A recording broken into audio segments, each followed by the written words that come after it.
night doubleheader is set from Vancouver. The BC Lions, fresh off putting 50 spot on the Stampeders, welcome the Argonauts to town and hope to continue their 5-game winning streak against the Lions. BC in Toronto coming up next on TSN.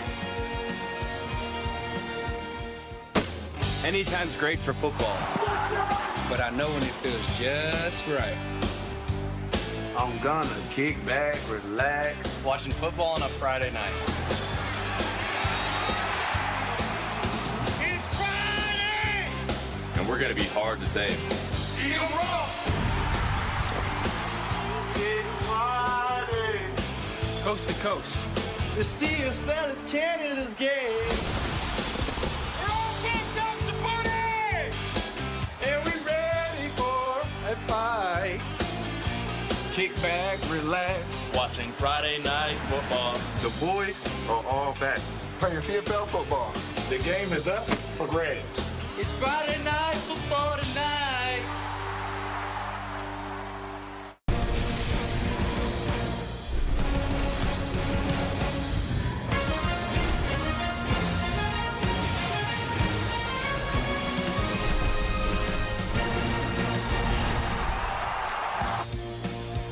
Nathan Rourke, not only the hottest quarterback, but maybe the hottest player in the league right now. What he's done over the last 5 games, has his team averaging 39 points a game.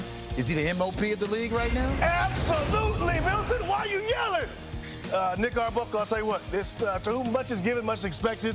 Nick Arbuckle deserves a little more credit and respect. He will get a chance to earn it tonight. TD Jake Herslow has quietly been one of the most consistent red zone guys. He's ranked 2nd in the league with 9 receiving touchdowns.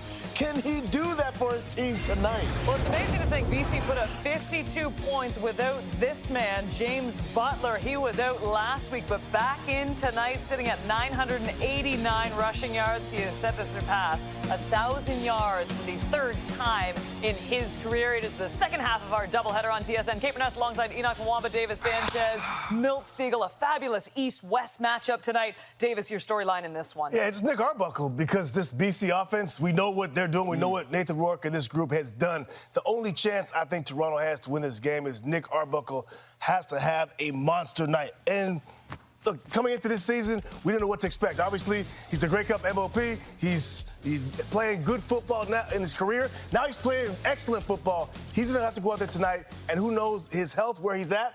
But he's got to be magic tonight for them to have any chance because BC's offense is rolling right now. Yeah, totally agree with you. The way Nathan Rourke has been playing has been dynamite, and the only way Toronto Argonauts has a shot of winning if Nick Arbuckle can match him. And we've seen him do it. Yep. The last time they played, they put up 52 points. He was able to outduel him. So he's going to have to do that again because I'm sure Nathan Rourke, that's in the back of his head that he got to outdo it. He's going to try to come out here and totally destroy this team. So Nick Arbuckle is capable of doing it. They'll need to do it. Ryan Dinwiddie spoke of his team needs to win their last 4 games just to have a chance to make the playoffs. So it's going to be an exciting game, and Nick Arbuckle's going to have the game of his life. You got Herslow, Polk on one side, Hatcher, McInnes on the other. It's going to be a lot of deep bombs and touchdowns tonight. But I'm looking for which defense is going to step up and put a stop to it because this guy's got to lead his team, and they just went cross-country, and that's going to be a tough task to match as well. We talked about Nathan Rourke and the job that he's been able to do, but somebody's got to step up between these 2 defenses and put a stop to these offenses if they want to be successful tonight. Well, for me, we talk about Nick Arbuckle, but he could use some help. And one player I'm looking at is Janarian Grant. Last year, Special Teams Player of the Year, and he's had a couple of good returns this year. I think he has a kickoff return or a punt return, but on a consistent basis, he just hasn't been there. He can do so much for this team. You can get him involved in their offense. So I'm looking for him to step up because depending on Nick Arbuckle just to duel out against Nathan Rourke, that's not easy. He's up to it, but I would rather have somebody like Janarian Grant also make some big plays. You mentioned, the defense and who's going to make a play. One group that's elevated is the front for BC. I don't think their secondary has gotten any better over the last few weeks, but their defensive line has been better. They picked it up. You've seen some pressure last week. So I expect them, if anyone's going to step up, it's that BC Lions front again to help them out in the back end. Yeah, absolutely. And then if you're talking about secondary help, yes, defense needs to step up. And you talk about Janarian Grant, they can also get a running game because we know James Butler's going to show up. Yeah. So they have to establish some type of running game. You know what I like the two of you were discussing earlier, too, the cross country. And you did it a lot in your careers, too. And look, we watched a team like Edmonton come over to the East a couple of times and have back-to-back really tough losses. But that's no joke either. Going to the West Coast, I mean, it's 10 o'clock Eastern Standard Time. I mean, that messes with the team's rhythm as well. You got to get acclimated to the time. You travel. The rest is so important. It's absolutely difficult. A lot of the coaches even try to change their practice schedules and everything to move everything up, but it is just tough. It's just tough. I can tell you most of my careers in Montreal, no matter what our team looked like, we could be the best team in the league playing against when BC wasn't very good. They'll beat us every time. It didn't matter. When you're making that trip, it's really hard. You can almost throw the records out the window when you're making that trip. So add that to the fact of how this BC offense is playing right now. And on this fast track indoors, BC's putting up 40+. If there's any odds out there for points, BC's putting up 40. Go over on this game. BC's putting up 40. Team total, BC's putting up 40. I promise you that. By the way, I like how you two of you complained about the cross country. Milt's like, I never had a bad game. I don't know what that means. I don't even know what that means. You can I play for the same team. I never got traded or cut, so I play for the same team every year. I always got to. You always got to do it, don't you? You know what? We talked about this. Obviously, this. Guess what else you never did? Offense. What is that, Davis? Don't go there. It's not too bad. It's the defense. Great against Calgary. Signing? They only gave up 23. Stop.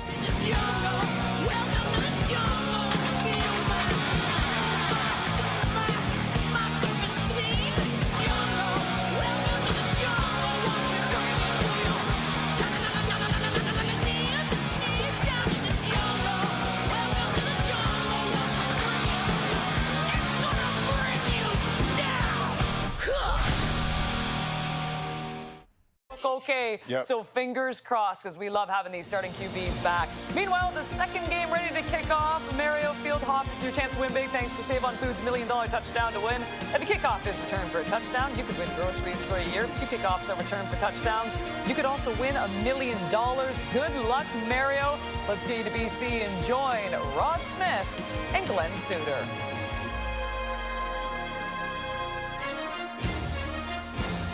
Bernez, welcome to beautiful BC Place in Vancouver. The last time the Argonauts were here, they were celebrating a championship 10 months ago. A lot has changed since then for Toronto.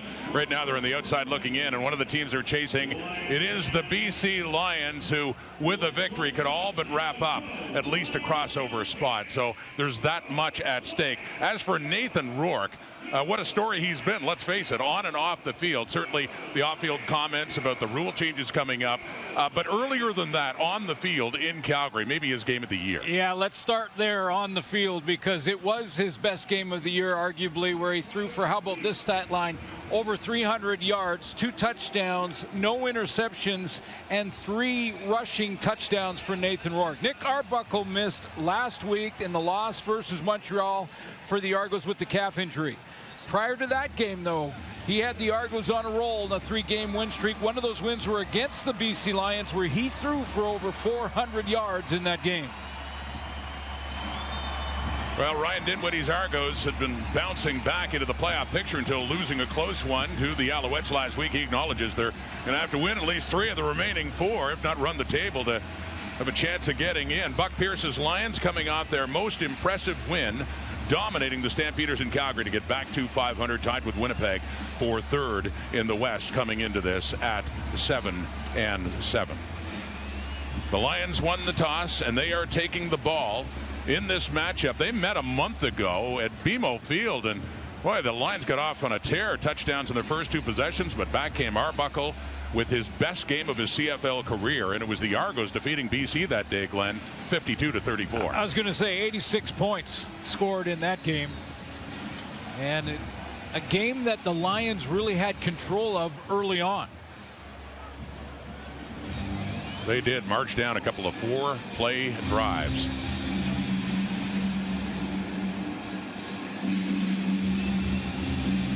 And earlier today, with Montreal defeating the Calgary Stampeders, of interest to both of these teams, of course, with Toronto chasing Montreal still in the East, but that's a blow to their chances of getting into the top 2, obviously, coming in at 5 wins. And for BC, should they be able to win today against the Argos. Then we're talking about a matchup, a showdown here at this stadium next week.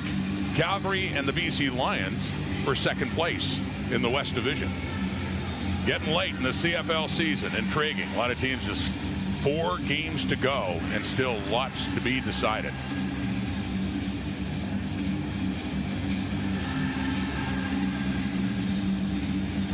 Lirim Hajrullahu, kicker for the Argos, to get this one underway. Part 2 of our Friday night doubleheader.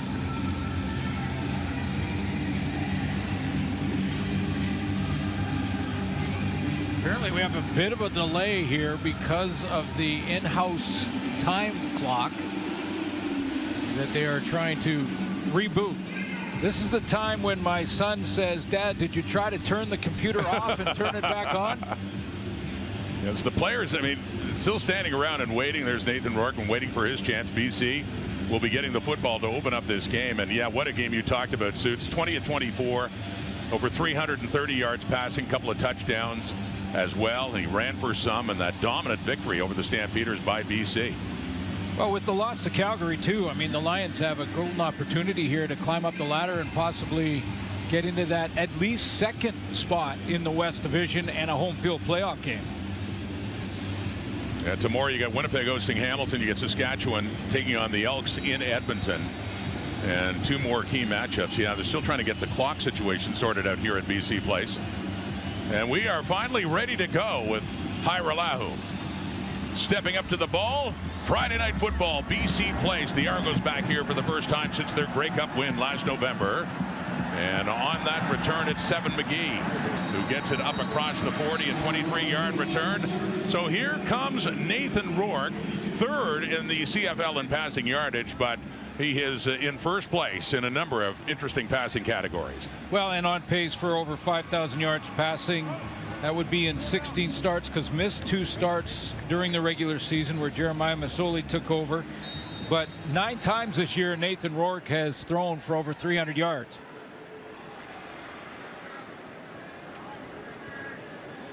And he leads in average yard per pass, over 10 yards for every pass for Nathan Rourke. Here we go from the 43, first down and 10, and a quick throw to start things off for the Lions. Quentin McManus wrestling down the target there, who's Stanley Berryhill, who gets it up to the BC 49. Terrell Broxton is back in the lineup on the offensive line for the BC Lions. That's that blind side for Nathan Rourke that he'll be protecting at left tackle. And we happen to have tonight the leading pass catcher in Canadian football coming into the week, Keon Hatcher. Over 1,300 so far and counting. 13-17 on 79 catches. What a year for Keon Hatcher. Yeah, they got the leading rusher, the leading receiver for Nathan Rourke. And a second down and short coming up here. There's the leading rusher, James Butler. The Argos have that stuffed up nicely. They'll lose a yard or 2 and set up a 3rd down, and the punting unit to come on now for BC. Quentin McManus, the leader in that Argo defense, really set the tone on first down when he tackled aggressively Berryhill on that quick slant route and set the tone for him. They get the stop on the run. Janarian Grant is back to get this one. 1 of 2 returners for the Argos in this one. David Ungerer is the other one. So 2 back for Carl Meyer to punt it away after this opening possession by BC, and it heads Ungerer's way, and he just lets it go out of bounds. And did this go out of bounds inside the 15? That's right around where they were standing. It's a penalty if it goes out of bounds outside the 15, and a flag does come out. So a penalty against BC, and a better place to start for the Argonauts after that 44-yard punt.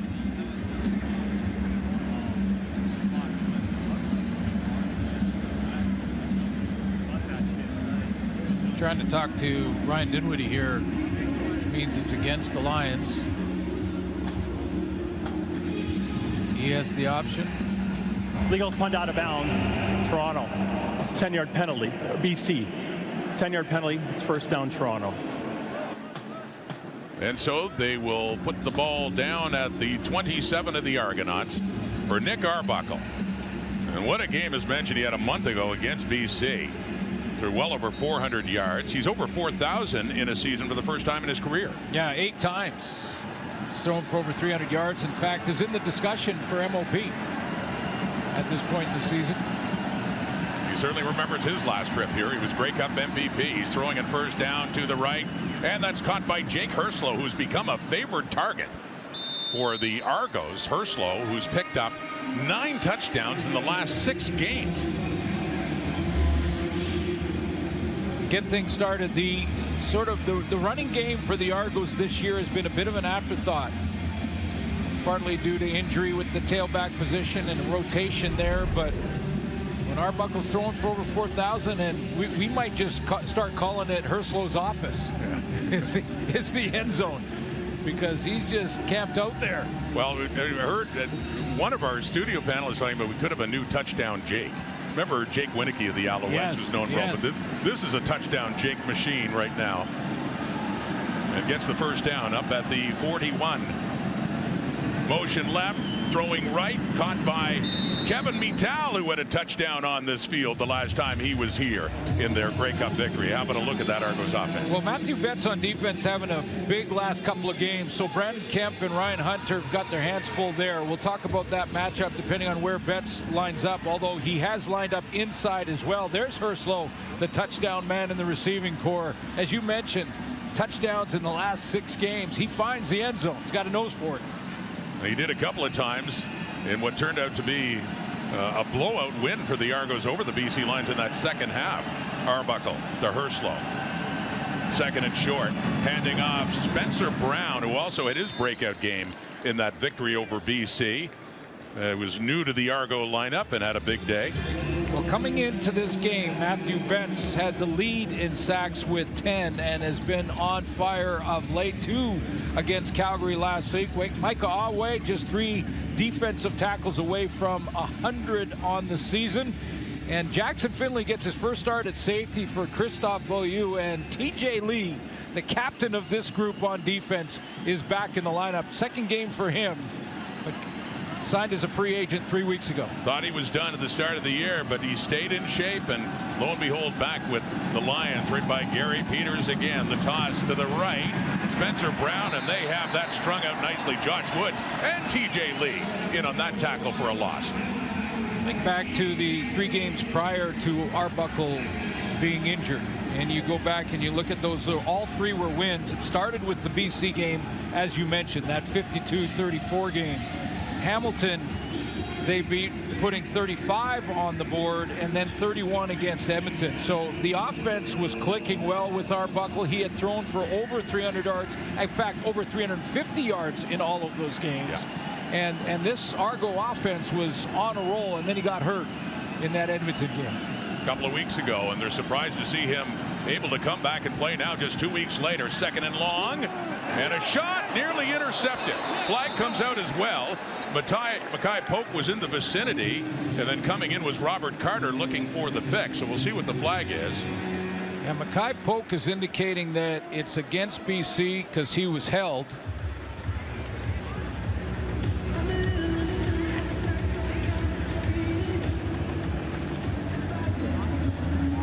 Pass interference. BC. It's an automatic first down. Announced by the referee for today, Tim Croker. So penalty against Buck Pierce's Lions, sees the Argos across midfield and down to the BC 48. There's Mackay Polk. He's going to run a double move here. Double move on the out and then back up and is grabbed right there. Movement at the line, Matthew Betts. As they blow the whistle with the snap of the football, Betts looked like the one to jump for BC.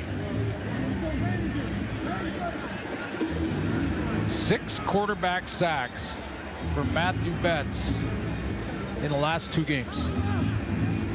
He goes from middle of the pack in the sack race. Offside. BC number 98. It's a 5-yard penalty. Remains first down. To first place coming into the week. Adiemi Berglund had a couple. Right. So he's taken the lead. Imagine how many more sacks he'd have if that was legal to get the jump. Hey, Matthew Betts is that kind of quick burst. He doesn't need the head start. And we've seen some sacks coming actually from the interior of the line as they move him around. used to seeing him on the edge. So here we go. It's a 1st and 5. Arbuckle play action fake and throws that one into the turf. Well, let's show you what they've done with Matthew Betts. Move him around, as you mentioned, Rod. Put him inside in that A gap. The A gap strong is between the center and the guard to the field, and then weak is between the center and guard backside. He's in the A gap strong, and he comes straight through there like he's coming out of a track start and running by that offensive line. Look at how far ahead of the rest of the D line he was on that sack in the A gap. So starting to move Matthew Betts around a little bit in the interior of that defensive line. Here we go on a 2nd and 5 now. Arbuckle airing it out deep right, and again close to being picked off. It's Deontay Williams coming across, the closest one to it. So we have a 3rd and 5 coming up, and they're scrimmaging at the BC 43. We will see Lirim Hajrullahu come on and see if he can add the first points of this game. Well, it looks like Deontay Williams is blaming the lights. He looks like he's blaming the lights. He's the high cover guy here, and is trying to track it kind of like a outfielder trying to run down a fly ball, and well, he had a real shot at it. John Haggerty puts it down at the 50 for Hajrullahu. Bobbled a bit, but the kick is good. It is perfect. Hajrullahu went 4 for 4 in the Grey Cup here at BC Place last November. Argos first possession and an early lead, 3-0. We're all very sad to learn yesterday of the passing of Edmonton Elks owner Larry Thompson, and he is being honored across the CFL here at BC Place. A moment of silence in his memory, and our condolences to Larry's wife Deb and the entire Thompson family. And you can be sure that the Elks next game tomorrow against Saskatchewan will be quite a tribute as well to Larry Thompson, who bought the Elks just a little over a year ago. Nathan Rourke, BC Lions down 3, as they were in Toronto a month ago, then reeled off a couple of touchdown drives. See what they do here in response. Rourke with time, flushed out though. Anthony Lanier's chasing him. Whit McManus comes in as Rourke slides, and he picks up about 5 yards on that first down play. Andrew Chatfield up front for the Argos has 7 quarterback sacks, so he's not out of the race just yet. He had the early lead, and then that has slipped of late. And Brandon Dozier in the linebacking core has 14 defensive tackles in the last 2 games, so starting to really contribute, make those big plays. And speaking of big plays, McFadden with 5 interceptions, 1 out of the lead. Tavon Campbell holds that right now, and Tavon Campbell isn't going to play tomorrow night for Saskatchewan. He's still on the injured list. Here we go in a 2nd and 6 after that 4-yard pickup. Quickly to the left and a first down BC. That one caught by Kieran Poisson, who's getting a little busier too with the injuries that they've had, namely Javon Katoy as well for the Lions. Take a look out at that little inside change motion. He slides into the inside and then just runs the quick out right at the marker. Rourke throwing again up high, and it is caught. And another first down. It's Aiden Eberhardt getting in on the act in his 3rd year out of Wyoming. Yeah, you start to get the sense that Aiden Eberhardt is sort of a possession type receiver, but he's tied with Keon Hatcher in the big plays. Inside the 45, rolling out to the right, throwing it deep, end zone, but it's intercepted by Willie Drew. The ball came in a little shy of Justin McInnes, who was open in the end zone. Drew just in front of him, able to bring it down, and the first turnover of the game turned over by Rourke and the Lions. Argos have the lead, and they have the ball deep in their own zone here at BC Place. This week, the CFL is recognizing the National Day for Truth and Reconciliation, which is coming this Tuesday. Orange Shirt Day, led by Indigenous communities to raise awareness about the impacts of residential schools on children. This day reminds us that every child matters, and the teams, both of them, practiced in orange jerseys before this game today.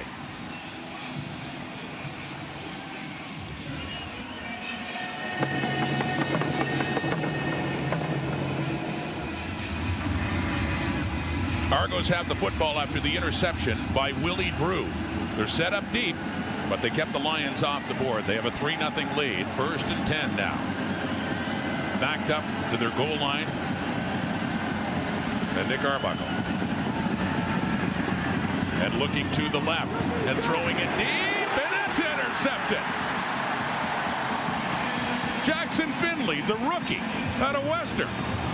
And that's how they answer defensively with a pick of their own. On 2 consecutive plays, it's Lions ball again. Christophe Beaulieu was injured in that game in Calgary last week, and that gave a chance to and opened the door for Jackson Finley, who had a tremendous training camp. He's been playing hard on the teams, and he comes up with his first interception. Well played, deep ball. He gets it at the high point. 10 special teams tackles coming in. He was doing his thing on the teams. Gets a chance to start, and in his first start gets a pick. That ball's going in the trophy case. Oh, you bet. For Jackson Finley. There's a family history with the Canadian Football League, to be sure. And BC will start up again in the Argos zone, close to where they were before the interception. And on the carry, it is James Butler getting it down to about the 36 of Toronto. Butler missed last week against Calgary. The run game was definitely still prominent in that game. In fact, Xander Horvath had 152 yards, but they definitely want Butler back in the lineup. He's got 31 catches too, but nice start getting his first start last week for 152 yards rushing. In his first year out of Purdue, he had a 70-yard carry, had a touchdown in that game against the Stamps. Off to the left. Roar completes another one inside the 25. That's Keon Hatcher, the leading receiver in the Canadian Football League, and another BC first down. Yeah, when you put him in the isolation position like that, boy, there's a lot of things that Keon Hatcher can beat you with. This is just the easy, quick out, but there was a lot of routes he could have ran with that much cushion from Willie Drew. Ball is down to the Toronto 23. Lions trailing by 3, threatening now with Nathan Rourke and a 1st and 10. Butler in motion, back in the backfield. Faking to him, and off to Stanley Berryhill to the right. Tavares McFadden wraps him up, takes him down after a pickup of about 5 yards for BC. How about Stanley Berryhill trying to match the athleticism of the Robert Carter, his teammate's interception last week versus Calgary? Berryhill on the deep post, and whoa! Wow. Come on. How about that, baby? Talked to Nathan Rourke this week about a lot of things. We'll get to that as the game goes on, but I just mentioned Berryhill. He goes, ooh, how about that catch? Yeah. You know, he had 2 catches, but he won't forget that one, to be sure. One-hander. End zone look. Roll! No! Coming in coverage. Again is Willie Drew at the pick earlier. That one on Hatcher, and he was right there. We got a 3rd and 4 coming up.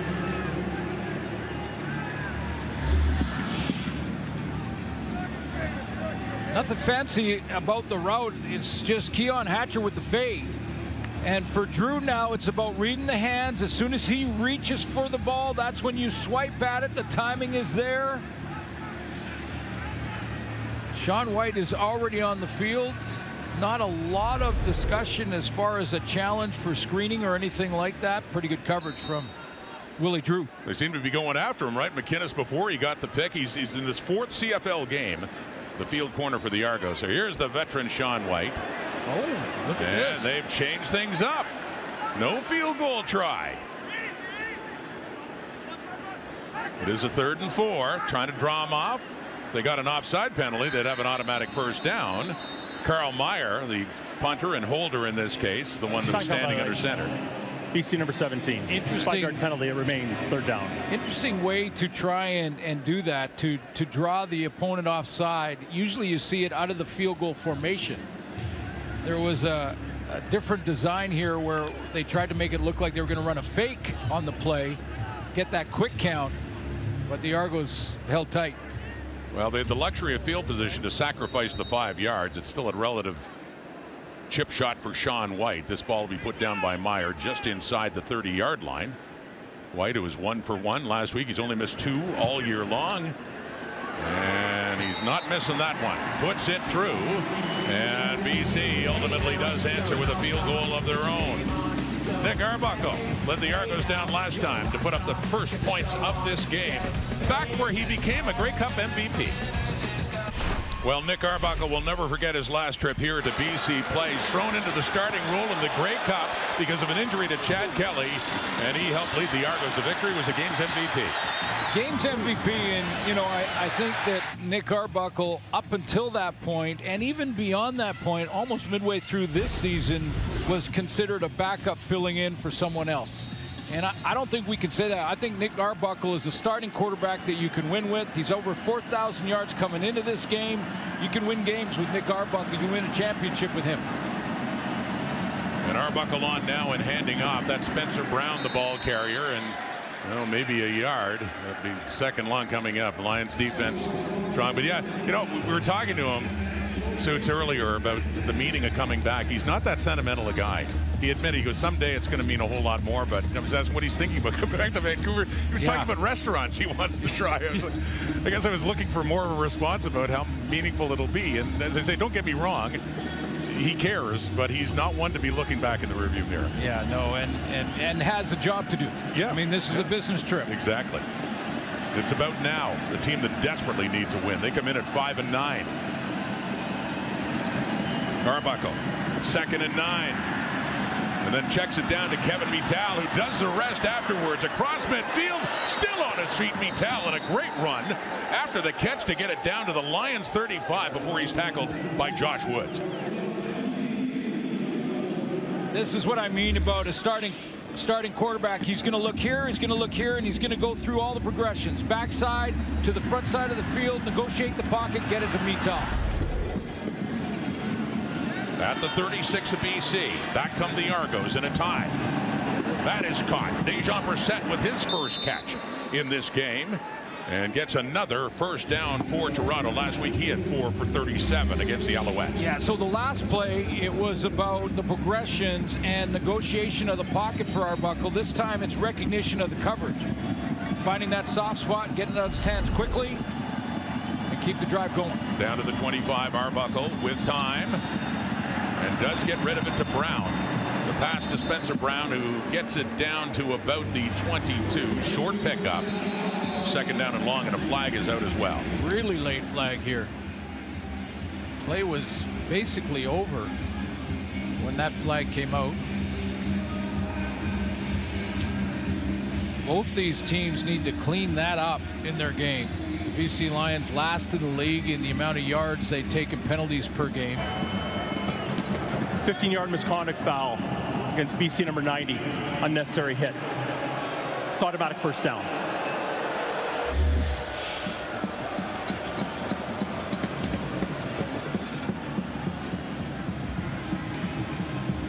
So that penalty gets them down inside the 10. Have another look. Well, Matthew Betts flagged for that, 15 yards, but that's a 1st and goal coming up now via penalty for the Argos. There's a little bit of a pile around the legs of Arbuckle, but didn't see much there. Chance to get into the end zone. Toronto, the fake to Brown, rolling to the right, caught by Mittal inside the 5, down as close as the 2. 2nd and goal coming up now for Toronto. Yeah, I asked Ryan Didwinny about Kevin Mittal, and are we just scratching the surface in what he can be as a lead receiver? Here's the penalty. Let's take a look again. Betts kind of falls and just taps the knee of Arbuckle. His offensive lineman rolls into him. I don't know. That was so pretty soft one. Yeah, the push and Ryan Hunter did come down around the knee of Nick Arbuckle, but that's why they got this close, that much closer on the Mittal catch. 2nd and goal now. And whistle down. This with the ball coming out. And a procedure call coming up here against Toronto.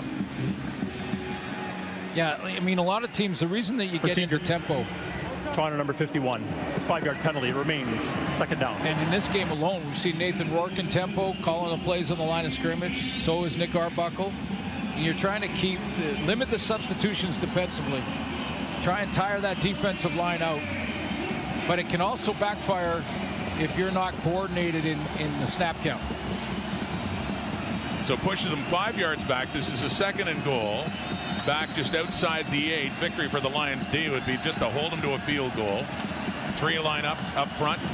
Three-man rush. Arbuckle has time, but runs out of it, and the ball comes out.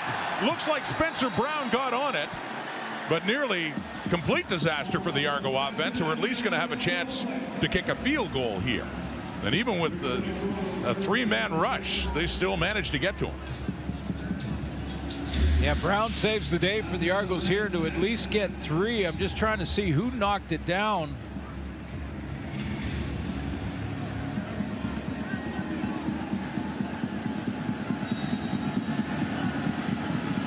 Look, it may have been Tavai from the inside.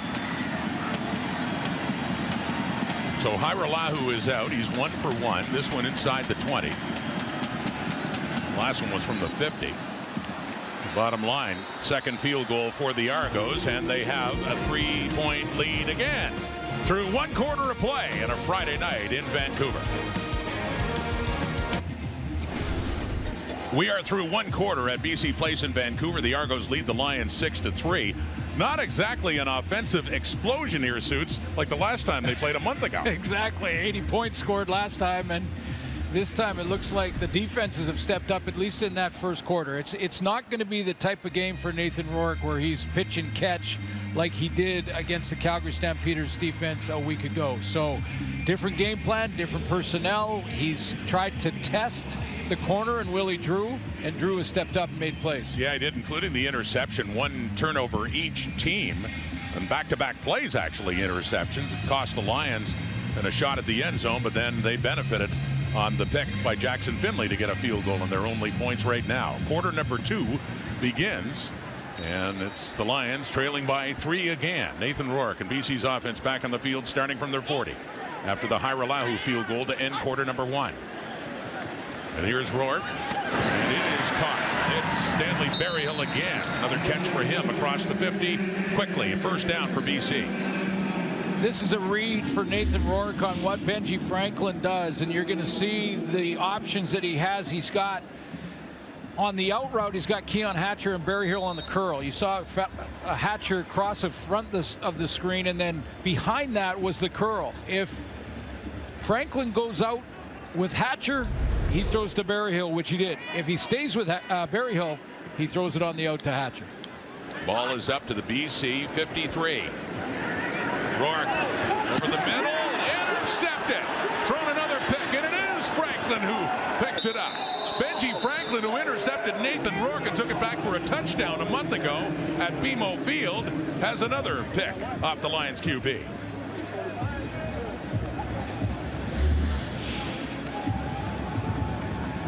Take a look at what maybe Nathan Rourke was looking at here. Just basically overthrew the intended target. It was Hatcher running that deeper out, but I think the target there was the slant run out underneath it, which he just overthrew. When you overthrow at this level, it's going back the other way. So he had the pick a month ago, and Franklin has fond memories his last time here. Remember, he had a great playoff with interceptions, had one in the Grey Cup game. That playoff run was money for a DB. So they start at midfield. Arbuckle, the Argos, wide open as Herslow, and does a little dance to cut back inside and get it inside the BC 40. Now, this is what I was talking about 1 month ago at BMO Field. So yeah, took it back to the house, and as we mentioned, the 3-phase win that it was for the Argos in that one. 52 points put on the board, but 6 of them from their defense. It was an interesting game in the first half. The Lions had the quick 14-3 lead. The Argos, the offense was responding, but what really turned the tide on that Lions possession was that pick 6. Yep. Spencer Brown again, and on the first down play, working it down closer to the 35 of BC. Second down and long coming up Toronto. But that game was explosive from the get-go. I mean, it was 2 4-play drives for touchdowns by BC. The Argos offense was moving, and then the second half with Arbuckle, they just took off. Haven't seen any real ill effects from the calf injury from Arbuckle either. He's negotiated the pocket nicely, moved around there. We haven't seen him really take off and run just yet. Got movement along the line of scrimmage. Could be procedure coming up here. Early movement for the Argos. Toronto number 51. It's 5-yard penalty remains. Second down. They get the rookie right guard, John Boss, out of the University of Calgary. That puts it back to the BC 41. Well, like other teams, the Argos have certainly had to make significant adjustments on their offensive line.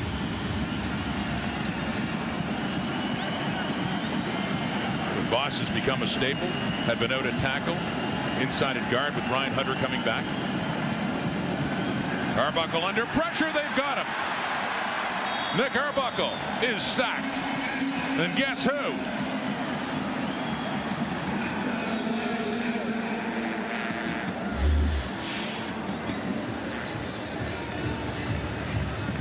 Back in his familiar spot, right on the edge, coming around the corner. Brandon Kemp was a little late getting into that pass pro, almost like he was expecting something from the inside. He didn't get out there in time, and you mentioned that first step for Matthew Betts.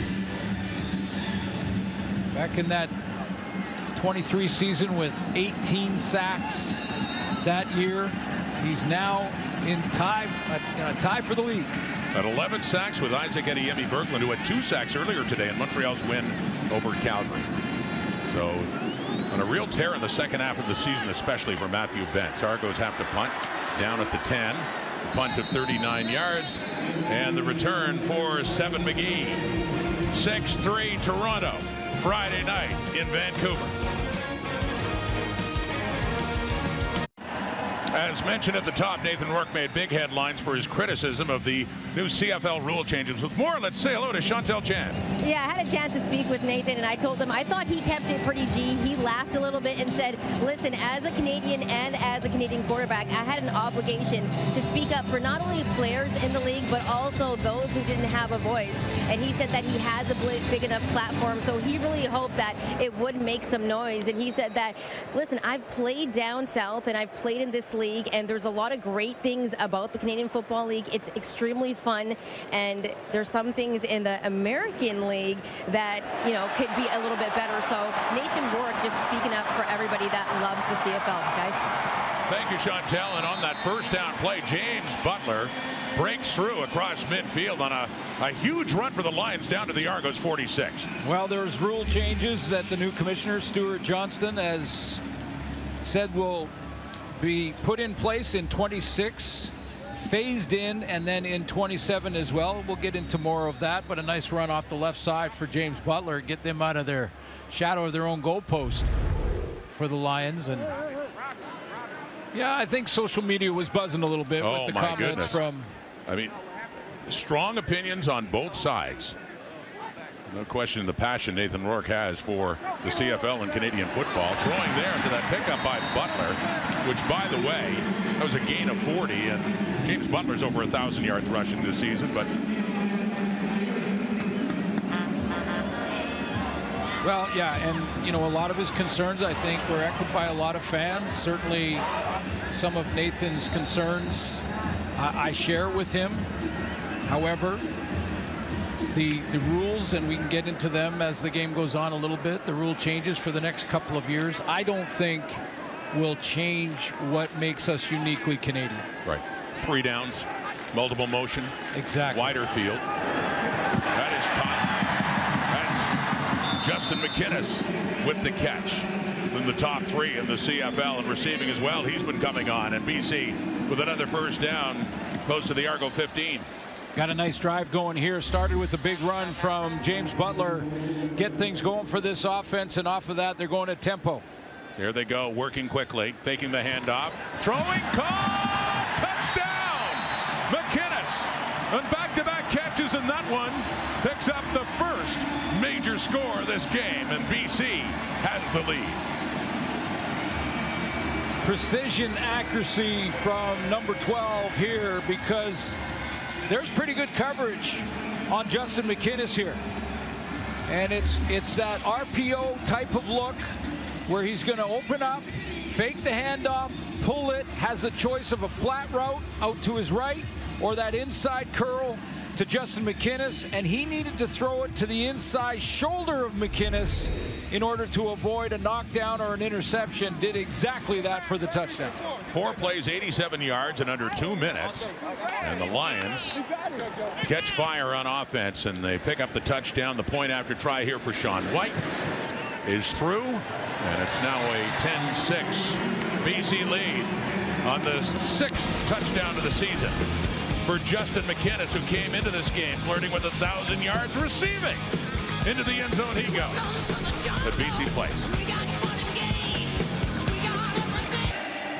With the World Cup coming to BC Place next summer, the Lions made a big announcement today of 2 home games, one in Kelowna and another one in Langford. With more, let's go back to Chantel with Lions president Dwayne Bonneau.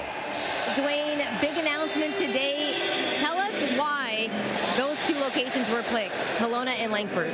Well, first of all, we like to pride ourselves in BC's team. We call ourselves the BC's team, BC Lions, and Kelowna is just such a great place to go. It's a great interior city for us that we haven't been to before, and we're excited about it. And then we had great success this year playing a preseason game at Langford. Now, obviously, some people haven't been to an event like this. What can we expect? You know, we did this last year in Victoria, where we had Touchdown Pacific, and we took a small stadium that holds 3,000 people and made it into over 15,000 people. So it's a really intimate, small stadium that you have a great experience. You're right on top of the fans, and so we're going to be doing that in Kelowna at the Apple Bowl, and we're going to make a stadium that's going to be 17 to 20,000 people. Thank you so much for your time. Appreciate it. Thank you very much. Guys. Exciting time for other fans in BC to get to see the Lions. Well, that and fans here, season ticket holders that enjoy games right here in BC Place, can drive to both. So on the kick return after the Lions touchdown, it's 1st and 10 just outside the 40. Spencer Brown, he goes left, and a pretty good pickup on that first down carry up around the 48. And got a 2nd and 3 coming up here for the Argos. Langford just basically west of Victoria, and of course Kelowna, which is a great spot. And I'm going to just try to, for all of our producers that are putting the schedule together, whomever that may be, I'm volunteering for the Kelowna game. I hear you. That'll be fun in the interior. Well, we've enjoyed seeing some CFL games in smaller sites, like Touchdown Atlantic as well. I know Touchdown Pacific last year, but there's Spencer Brown, the ball carrier. That's enough for a first down for Toronto after gain of 4, with the Argos trailing this one 10-6. You start to, you talked about a couple of times, Rod, the situation that the Argos are in with 5 wins and 9 losses and their playoff hopes in the balance, and really talking to Ryan Dinwiddie saying we almost have to win out to get there. I mean, does it affect and change his play calling as this game goes on, and if they're behind? 1st and 10 off to the left, and Brown can't hang on to that one. Just a bit outside for him. Falls 2nd and 10. Here's the playoff picture as it stands right now. Of course, the Alouettes winning make things that much harder on the Argos, just trying to hang on and get 3rd place. But the crossover, you see the BC Lions at 7-7, Winnipeg 7-7 as well. But the Argos 2 games behind. Of course, if they can match them in record, in points, then the Argos would have the advantage that way. But they got to catch them. Yeah, they got to catch them, and that's why that game tomorrow for Edmonton, for the same sort of reasons, is so important. They say they pretty well have to run the table now. Here's Arbuckle. 2nd down at 10. Checks it down underneath, and going nowhere is Brown. That's Ben Hladek, veteran linebacker out of UBC. Make sure he goes no further, and we got a 3rd down and a punt coming up here for the Argos. 3rd round draft pick back in 2021 for the BC Lions, has played both the Sam linebacker, he's played the weak side linebacker, the middle linebacker. Former Can West first team All-Canadian at UBC. There's a guy that knows every level of BC football. Yes. John Haggerty to punt. A low one. This goes end over end and keeps rolling. This works out well. Seven McGee has to backtrack. it was 5, and good special teams coverage as he barely gets to the 10 after a 50-yard unconventional punt there for John Haggerty. It pins Rourke, and the Lions deep. Friday Night Football, BC plays.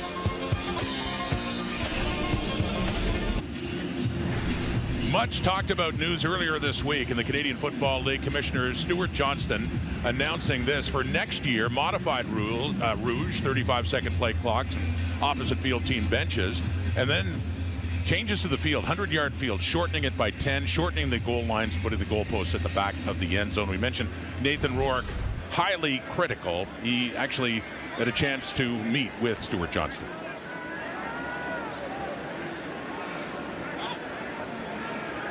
And Rourke is on the field now, just deep in his zone and trying to get out of it quickly. It does! Big play, BC Hatcher has it down to the Argo 40. Well, this doesn't look like a real precise play because there's two receivers that are very close to each other on these go routes, and that's usually not the design of any offensive play where Berryhill and Hatcher will be that close, but it didn't matter because of the accuracy on the throw from Nathan Rourke. Another big game in the works for Keon Hatcher. Yeah, 58 yards. The catch and the run, Keon Hatcher. And here come Rourke and the Lions, and one big play in the Argo zone. Another one is caught. So I mentioned that he had a conversation after those harsh words for what Stuart Johnston had announced. I wish we weren't meeting under these circumstances. I think he's a very nice person, and I think he went about it in a very generous way, and was great at listening to all my concerns. I just think we have a lot of disagreements about how this league should be run and what the problem with this league is. I think it's plenty exciting. I think it's really fun. I had a problem with the communication as well, the way the message was sent, and about not being consulted. That was a big problem for Nathan Rourke as well. Well, and let's also echo that, I as a former player in the league and been involved with it my entire life, I echo some of the concerns. However, I would say that oftentimes we worry about something that's never going to happen. And if you look ahead and the concerns and the consternation when it comes to what is this going to lead to, why don't we just stay in the moment, look at the current adjustments and rule changes that are proposed and are going to happen in 26 and 27, and see how they turn out. Rourke chooses to run with it, couldn't find a target, gets it down inside the 25. And just in the interest of balance here, Suits, I mean, he was very critical. A number of other Canadian Football League players love the idea. They love these rule changes. And many fans were critical, and there was that definite, both sides talking about this. But, again, I think when you look at the rules that have been proposed to move the goalpost to the back, and you can go online to see all the different reasons for these rule changes, again, don't affect what makes Canadian football unique. 12 on 12, 3 downs, unlimited motion, yard off the ball, and a great Canadian quarterback throwing from the pocket. Last play before the 3-minute warning, and Rourke escapes. Running it back, but doesn't escape that. Coming in is Aaron Casey, and the linebacker takes him down for a huge loss, BC. 2:34 on the clock. The Lions still in scoring range with a 4-point lead. Up at halftime, we're going to be talking about Nathan Rourke's performance so far, the Argonauts defense, and are we going on a BC road trip? I think they said that. Are we going to Kelowna? Are we going? I'm pretty sure we're going to Kelowna. We're going to Kelowna. We're coming, Kelowna. We're coming. Know some D's.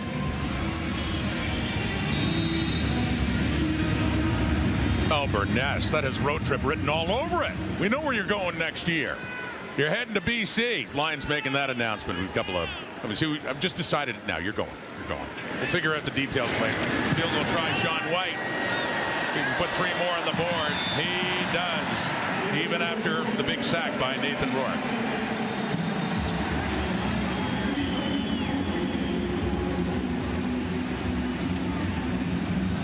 Court is in session. Don't miss The Rainmaker. All new Saturday at 10 Eastern, 7 Pacific on USA Network. Stream next day on Crave.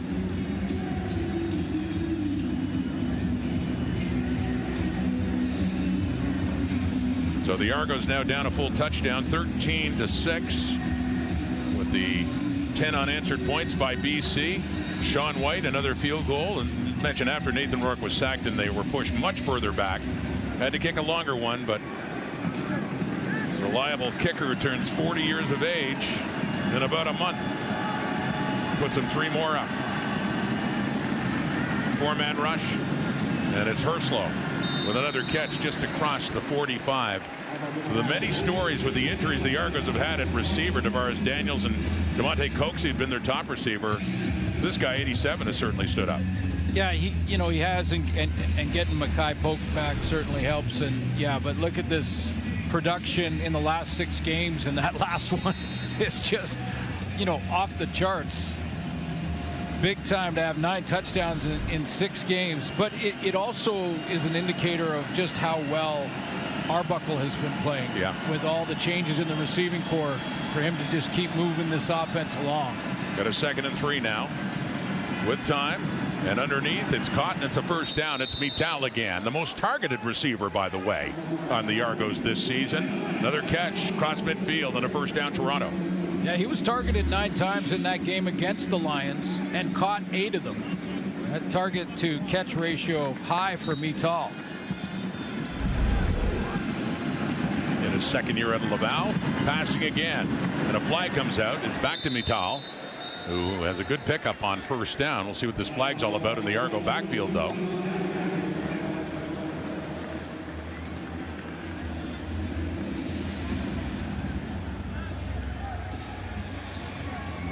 Legal block hands to the face. Toronto number 51. It's 10-yard penalty. Remains first down.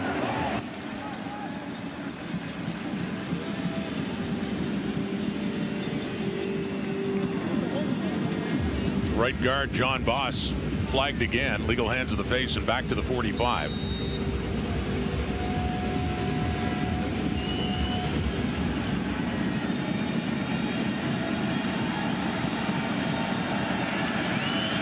First and 20.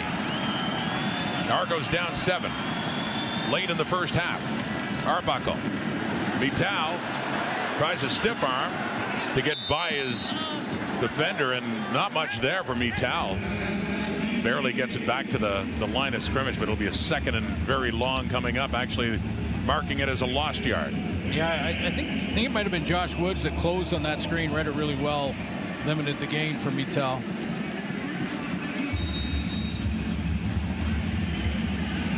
Mackay Polk just came back to Labor Day game in Hamilton after being let go by the Atlanta Falcons, and one of the great new receivers of the CFL last year,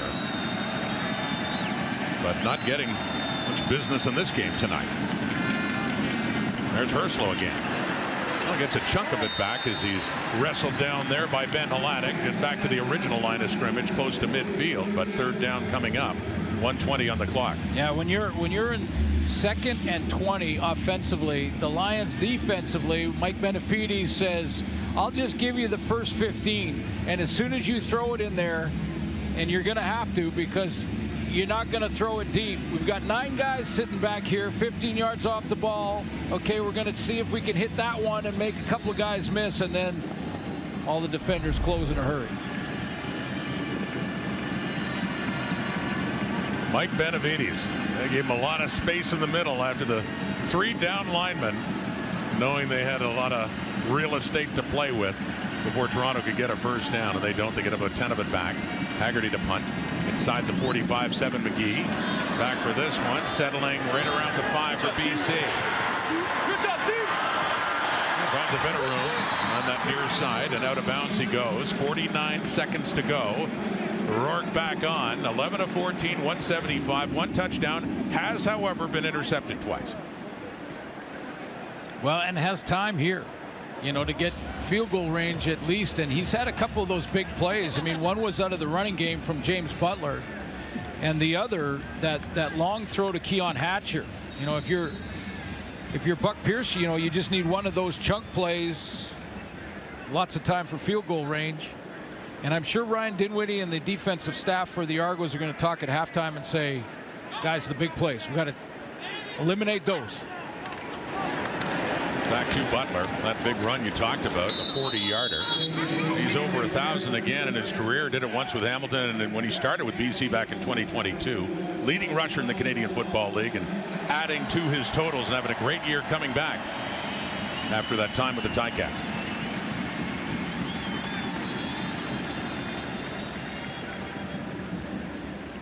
Four carries, 52 yards on this night for James Butler. Earlier, the Alouettes, Davis Alexander back and 9-0 to start his career. They beat Calgary. More on that at halftime. Tip, intercepted, and tossed back to Tavares McFadden. Derek Sluka had the pick and then alertly tossed it back. McFadden didn't get much more out of it, but the Argos with 13 seconds are in the Lions zone and may have a chance to at least get 3 more points. Yeah, Derek Sluka's playing right in the middle where he's supposed to be as the free safety and just reading the route combination. There was an under, so there's always going to be an over. And when McInnes tips that up, he tips it right to the free safety. And then that pitch, because he wasn't touched down by contact, I don't believe. Well, the tackle was made pretty quickly after that. So it's down at the 46 BC. Even at this point, it would take a 53-yarder for Hairolau, whose longest of the season is 56, but they have time to run a play. 15 seconds here. And they set up a draw just to get a bit closer for Spencer Brown, who does work it down a few more yards. Assuming, given the time on the clock, they just want to get it a little bit closer for Hairolau.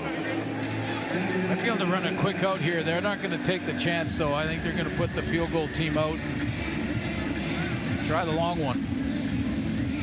Hairolau 2 for 2. He has a 50 in this game, and this one would be a little bit more than that. Let's see, or about the same. Haggerty to put it down. The ball at the 43, so it'll be another 50-yard try. This is a little bonus on that interception by Sluka for the Argos to make it a little bit closer at halftime if Hairolau can get this one. Last play, first half as the clock winds down. Lirim Hairolau. Out, down, kicked, and perfect. So 3 points. The Argos will take it. They head to the dressing room, down 4 instead. After that third interception thrown by Nathan Rourke, who's had kind of a mixed bag in this game, made some big plays as well, as the Lions do lead heading to the dressing room.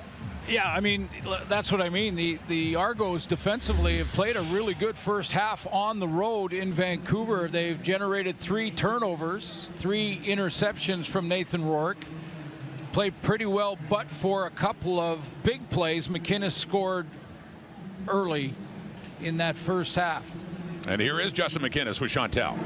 Justin, you scored a touchdown in this first half. What did you see on that play? Yeah, they were in a zone coverage. I had a curl route. Nate escaped the pocket a little bit, put the ball where only I can get it, and then it's just my job to finish. Earlier this year, you guys were in a game where Toronto made that comeback. They're kind of going into the second half with some momentum. How important is it for you guys to regroup offensively and just keep your foot on the gas? Yeah, absolutely. That was a poor half offensively, myself included. We just got to eliminate the mistakes, and we know that no team can stop us. That's going to be our focus going into halftime. Good luck in the second half. Awesome. Thank you. Let's get you back to Kate Burness in the panel for the halftime show. And what a halftime show it'll be. Back alongside Enoch Mwamba, Davis Sanchez, Milt Stegall. And look, we thought this would be a high-scoring affair. Yeah. All of us did. I mean, after watching the Calgary game, especially with BC, and then Nick Arbuckle coming back, and we knew that we needed to see absolutely everything from him if the Argonauts had any shot. But the story has to be Nathan Rourke. Yes, there were some really good moments, but overall, the 3 INTs, I mean, this is a completely different start from him than we saw against the Calgary Stampeders. Yeah, I think when you know, coming off a 50-burger, 7 straight games with over 30 points, you have a confidence that they think this offense had. I think for what I saw in the first half with Nathan in this offense, they just looked a little bit, I don't know if it was overconfidence is the wrong word, but I think they were a little excited and just trying to do too much. And you saw it with the interceptions. There was the underthrow on that rollout. I mean, that's a throw that he probably makes, but it's a difficult throw on the run to throw it, that distance. Next one was an overthrow, and then this one right here. So, and also what I saw, it was a sack he took. He eluded the rush, he got away, and he was lucky to get away, and then he tried to make another play. That's just doing too much, which, when you're having the success that this offense has, I get why they're doing it, but sometimes you need to simplify things, get the ball out, run the offense, and execute. Not every day you're able to make, the magical plays. When you've been playing as well as Nathan Rourke has for so long this year, everyone expects you each and every game, each and every half, each and every play to go out there and make it happen. And that's not going to be the case all the time. As you mentioned, there were some struggles in that first half. He also made some good plays. I mean, he has 175 yards passing, and most folks would love to have those yards passing. It's good having James Butler back. We know what he does for this offense. But Nathan Rourke just needs to calm down, take what's given to him. He's made some bad throws, but he has the talent. He knows he has the receiving core. He has the offense to get it done. This Toronto Argonaut defense, they've been playing well, too. We got to give some credit to them. It's not just Nathan Rourke playing bad. It's that Toronto Argonaut defense playing well. So let's hope both of these offenses come out and score some points, because we don't want to just see some defenses playing well. We want some points. We want some points scored. Nothing wrong with some defensive backs, linebackers. You don't even need those on the field. You know what? We've given a lot of heat to the BC Lions defense this season, too. And you know what? Let's give them a little credit in this one, too. I mean, they're doing a really nice job here. Nick Arbuckle comes in, and look, we don't want to speculate, but we don't know how great that calf is, obviously. But they need him if they have any shot at the postseason whatsoever. I wouldn't say it was the best half for him at all, too. But again, for the BC Lions, it was their defense that have done a really nice job. Yeah, absolutely. And Nick Arbuckle came in. Physically speaking, I didn't see any lingering. I didn't see him holding back at all. But 119 yards in the first half is not really going to cut it. Again, they're doing a cross-country trip, and they're in this game. They're still decently in this game. Liam Howard played a really huge role for this team. But you look at the amount of interceptions. There's 3 interceptions. One was at the end of the half. But Nick Arbuckle has to take advantage of that. You can't just let the defense make these plays and not really take advantage, and he's not really doing that right now. They need to come back in the second half and really put some points on the boards as well. They're still in this game. They're lingering. That's all they need to do. Really, you come across the country, you just want to come out with a W. It doesn't matter how it happens. You got to get this W. No excuses. Across the country. Milt never lost a game. Milt never played poorly. Oh, gosh. He doesn't know what that's like. He doesn't know what that's You're welcome, like. Milton. Never. Just these guys. I didn't lose the Grey Cups. The team did. I did my part. I can't believe you said that on air, man. Wow. I'm just joking. Oh, my God. Coach Dinwiddie on line 3. No. Help me out, producer.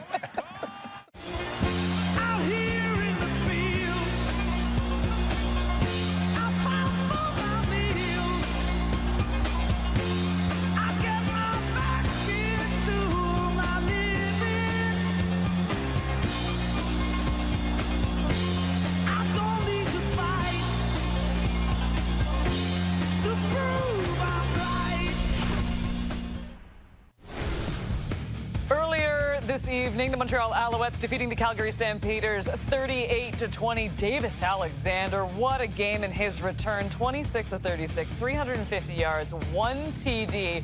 But the Montreal defense, pretty fantastic as well. Isaac Adiemi-Berglund fired up after this one. Well, Isaac, your group now, 3 straight wins. You've got your quarterback back. Do you feel like you're in a groove now? This is the same team that was 0-5, 9th ranked. All over TSN, 3 Down Nation. This is the same team, trials and tribulations. But this is Montreal. This is Montreal. And nobody comes in here and takes it to our house. Sorry. Hey, the passion's important. 0-5, same team. Same team, don't matter.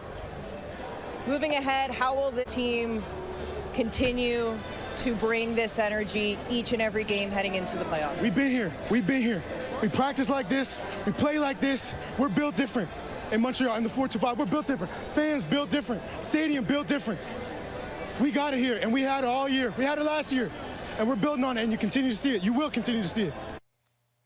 Okay, first off, I love the passion. Yes. I will take that all day, every day. And you know what? When the Montreal Alouettes won the Grey Cup, that was a 500 team. And then enter Darnell Sankey, turned everything around. And look, we gave the flowers to that team when they... But you're right. Before that point, it was kind of like we didn't know what they were. If you talk to anyone on the defense of the Montreal Alouettes, before they got Davis Alexander back to and what they've been dealing with from the quarterback position, the defense are like, we're doing our job. We just need some offense as well. Well, guess what? Finally got the offense, and look at this team roll. But I would say it is a bit of a different team because now it is I'm looking at you now because it's complete now. Yes, Right? it's a different team, Berglund. It's a different team. I know where he's coming from. I like his psyche. I like his enthusiasm, but it's Davis Alexander. And he makes everyone on that team better, not just on the offense, the defense. You see how hyped they are, how much more rest they're getting, how better they are, the special teams. Everyone is playing better. The coaches are coaching better because of Davis Alexander. That's how much a quarterback can impact your team. Like I said, I love his passion. I love everything he's talking about. But lose Davis Alexander again and see what happens. Davis Alexander is making that much of a difference. I've been saying this for 15 years now. You take the top 3 quarterbacks in the league and take them and put them on the bottom 3 teams, and you will make those teams now up in the top. That's just the way it goes in the CFL. The rosters are very much equal all the way across the board. A quarterback makes a big difference. All due respect to the rest of us in the league who don't play quarterback. But the quarterback makes all the difference. So, again, I love his passion. I love the passion. And I think what he's saying is that it's still the same group of guys, and we believe in each other. Yeah.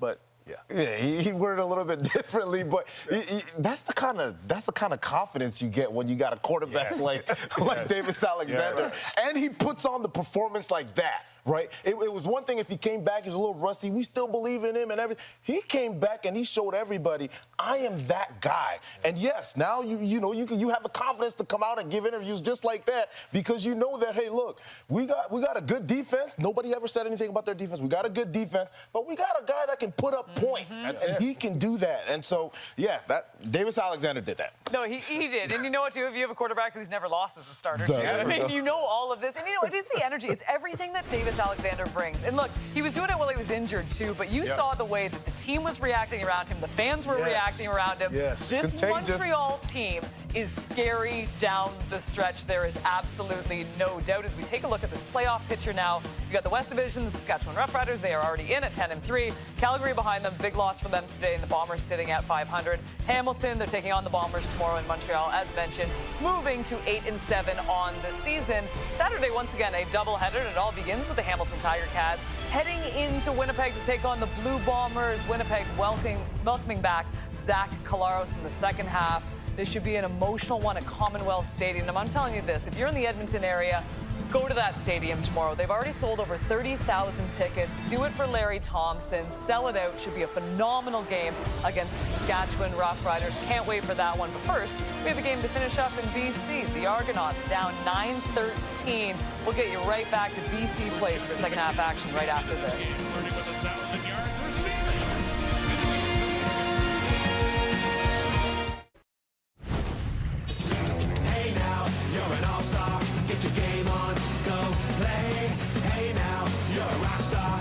Show on, get paid. All that glitters is gold. Only shooting stars break the mold.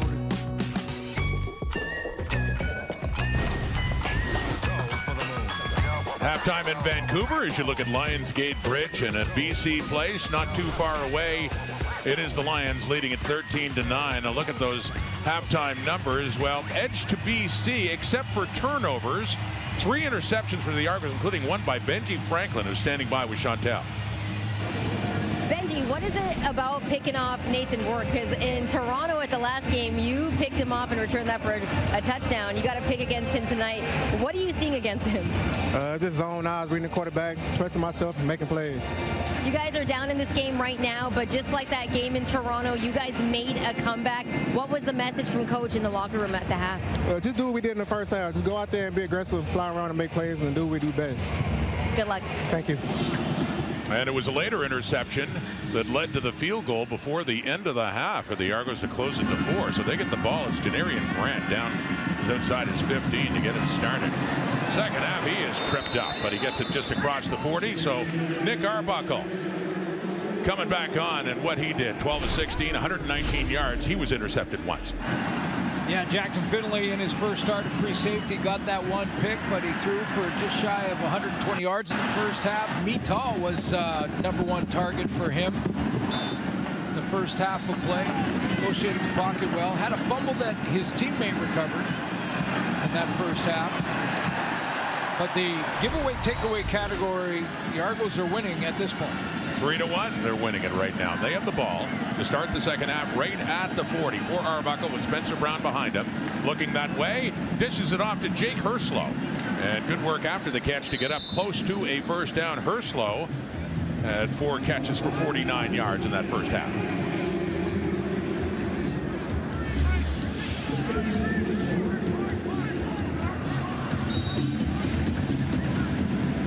Inside motion and sitting down, get this thing started in the second half. Just needed a couple of inches there on the short yardage as Arbuckle in running that play. The thing about the the thing about the first half with Arbuckle and this offense to me was when they started to really roll, get a couple of first downs in a row, that momentum was stopped with a penalty.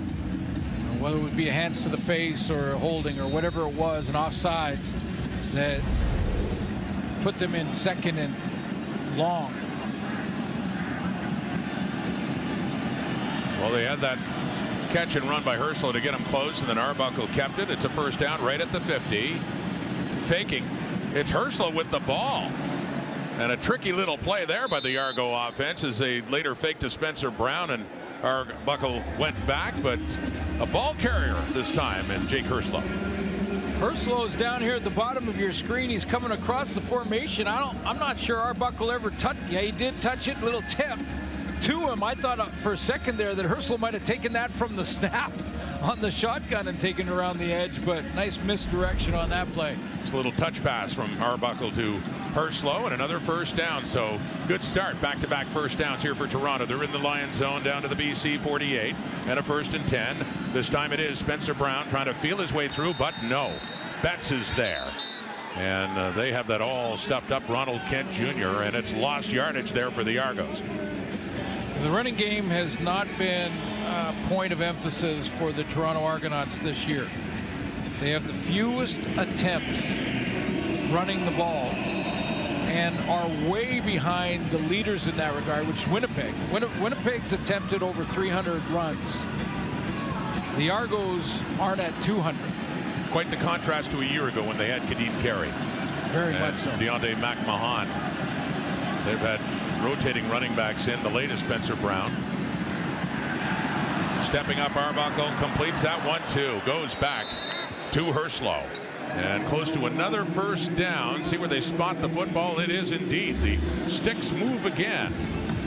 Jake Herslow showing you that he's much more than just a guy that you throw the ball to in the end zone. But what a route there to step hard on that outside cut and then back into the middle. Patrice Rene, the extra DB, bit on that fake. Opening possession, second half. The Argos down by 4, but moving impressively inside the BC 40. They have it down to the 38 and a 1st and 10 for Nick Arbuckle. Will pass again in a 4-man rush with time to the left, but no. Closest receiver, Mackay Polk, but nowhere near close enough. Go back to the Argo game against the Lions and Herslow's big game at BMO. 149 yards, couple of touchdowns, kept his streak going in that regard, but he got in behind coverage a couple of times on the Lions. Something that Mike Benavides, I think the defensive coordinator for BC, hopes that can be adjusted with the addition of TJ Lee. Yeah, big significant one. It certainly showed last week against Calgary. Not to say that TJ Lee might be matched up on Herslow every play, but just that him bringing a level of calm to that secondary and some big time experience. Key addition to bring their veteran defensive back into the Lions fold again. Well, that one thrown, and it's Herslow wants a flag, and Gary Peters, and a late flag does come out. Herslow arguing he was interfered with there in that incompletion.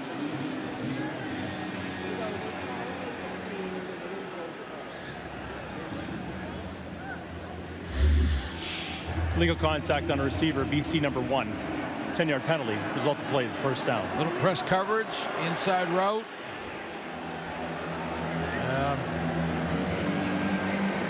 Peters can't trail that left hand and stop the out cut by Herslow. I'm not sure that he did. Looked like Herslow fell down on his own. I don't know though that Buck Pierce would challenge this, because because of the left hand. Right. The ball was thrown to the receiver that illegal contact was on. Therefore, it's pass interference. Yeah, it'll upgrade. An automatic first down. It'll upgrade to pass interference because he was the intended target. And the officials in the stands don't agree. But here we are inside the 30 on the PI call against Peters to the 29, and this Argo drive continuing. So Best friends, by the way, Gary Peters and TJ Lee. Yeah, nice to see them back in the boundary half of the secondary for BC again, with Lee coming back. A low pass there for Mackay Polk, and it falls incomplete. And that's Lee in on the coverage there. Yeah, just sitting off that, not worried about Mackay Polk going deep on that play because of the route concept that he saw in front of him. He saw basically all curls with, Arbuckle trying to get to the sticks, get that first down, or at least up, get 8 or 9 on first down. Polk kind of rushed that route, though. He's still without a catch and just a couple of targets so far for Mackay Polk. Another 4-man rush and settling in and aiming for Brown there, but too far, and that's incomplete. So just like that, it's the end of that drive, and High-Relau in the field goal unit coming on to see if they can make it a 1-point game. Tried to get the check down there, but watch Mackay Polk there too. He's almost looks like showing a little bit of frustration. That first down, it was a one-hopper to him on the curl. And that last play, he ran it big and was not the target. High-Relau 3 for 3. That includes 2 50-yarders, one right at the end of the half. Haggerty will put it down at the 35, right in the middle of the field. To go 4 for 4. And he tucks that in the right upright. Looked for a while like it might be drifting right, but he gets it. Stays perfect on the night. And 4 field goals for the Argos and a 1-point game. Keon Hatcher and the BC Lions getting set to go to work again. He is the CFL's leading receiver. Last year's Suits, he joined the team late, still recovering from an Achilles injury, but just look at the difference from 24 to 25. Yeah, basically doubled his numbers and completely healthy coming out of training camp and ready to rock and roll, and that's exactly what he's done. I mean, that's a career high, and we're not finished the regular season. Closing in on another 100-yard game. That would be 4 in the last 6 games for Hatcher over 100. First down, and it's Hatcher there, but Willie Drews having none of that. He timed it perfectly to come in and take the Lions star receiver for a loss. Yeah, this secondary is playing well. I mean, 3 interceptions in the first half. The panel talked about how well they're playing, and to give them some credit, there was a couple of overthrows from Nathan Rourke, and then one deep ball that was underthrown that led to those interceptions. But they have gone after Willie Drew a little bit, and he stepped up and made plays. He had the first of the 3 interceptions back in the first quarter. Loss of a yard, 2nd and 11. BC leading now by just a single point. And that pass not near the target. Drew's in the territory then with Tavares McFadden. The closest Lions receiver was Stanley Berryhill.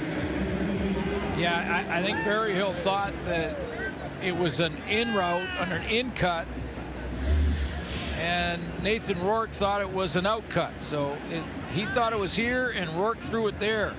Put the brakes on and come back inside, and Rourke threw it to the out. And so on comes Carl Meyer and return specialist Janarian Grant, who stands back at the Argo 20. Did you see the reaction from Berryhill? You almost can tell who the guilty party is between the two. Just read the body language, right? Yeah, exactly. Meyer from South Africa, and aiming it off to the right, coming right down inside the 20 for Grant, who heads off to his right. And just tripped up a bit, and overall good coverage. Relentless by BC, and that coverage unit, it's Xander Horvath. What a great day. He's a running back last week coming in with the tackle, and just another beautiful night in BC.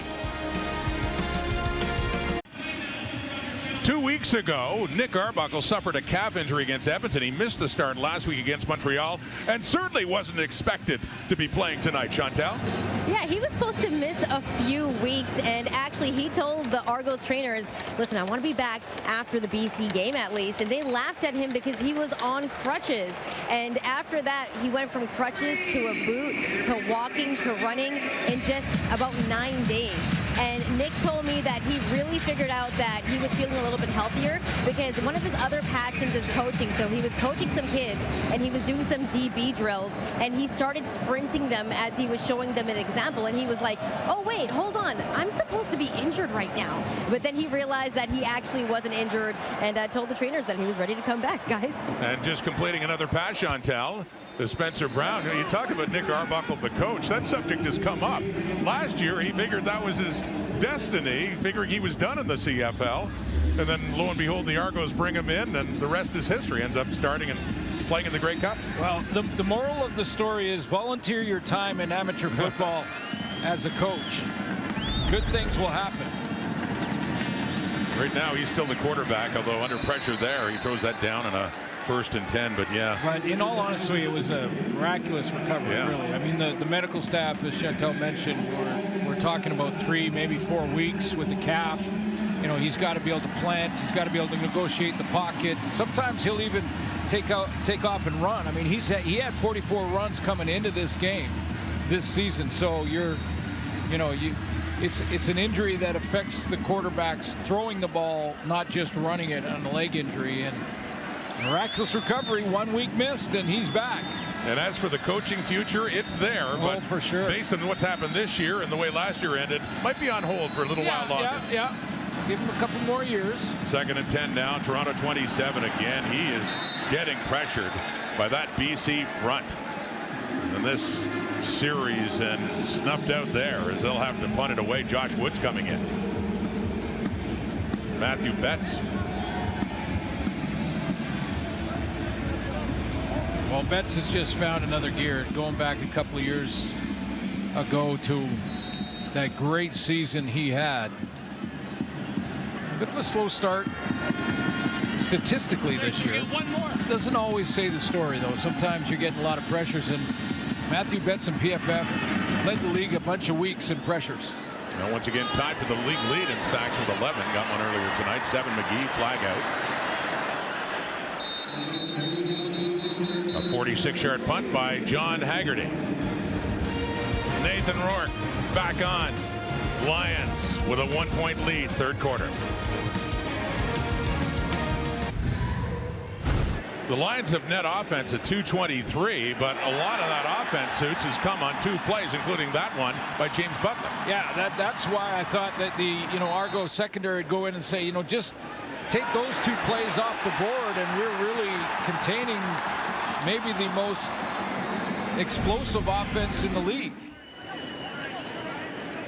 40-yard run by Butler, 58-yard catch and run by Keon Hatcher. Big part of what they've done tonight, and that one is dropped. Intended there for Butler, just across midfield. Wanted to turn it up and run, but didn't secure the football. 2nd down. One of the reasons that the Lions have got this offense going under Buck Pierce and Nathan Rourke at the controls is because of their 1st down efficiency. I mean, you take a look at the rest of the league, and they're all around that 6-yard area in 1st down efficiency. BC way above that at 8.3 coming in. Now I guarantee you, like, the numbers will be skewed tonight because those 2 big plays were on 1st down. But this offense not clicking at that level. Here we go on a 2nd and 10. That's caught for a 1st down. There you go. That's Justin McInnes. Went over 1,000 yards receiving on this season. Again, the CFL's leading receiver a year ago. Yeah, sometimes it's just a bit of a reboot and then get tuned back in from the quarterback position. That's a tight window to fit it into. A lot of defenders around Justin McInnes, but the ball is right where it had to be. So BC down to the Argo 41 with a 1-point lead. Under 6 minutes to go until 3-quarter time. Empty backfield, and Rourke over the middle again. It's caught by McInnes again. 20, 15, down close to the 10, and another Lions first down knocking at the door now. This dig route is the second layer, and the second layer is open because of the underneath routes. So you're going to see a couple of receivers flash underneath here, and that pulls the linebackers and Witten McManus up towards that short crosser. That opens up, and Nathan Rourke knows that McManus is going to cut underneath because he's got a guy right in his face. That distracts him. McInnes gets in behind him. McInnes has the 1 touchdown BC has scored in this game. That catch gets them just outside the Argo 10 and a 1st and 10. To the right, it's deflected but caught anyway by Butler, who spins, breaks a tackle by Cameron Judgeon. How about that work by James Butler on a pass that was deflected at the line, makes the catch, breaks a tackle, picks up more yards inside the 5.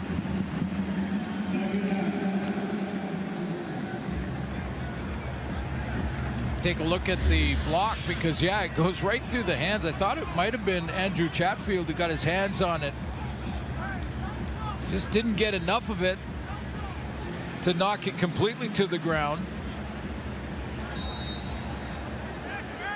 And then James Butler, 5 yards, 6 yards on his own.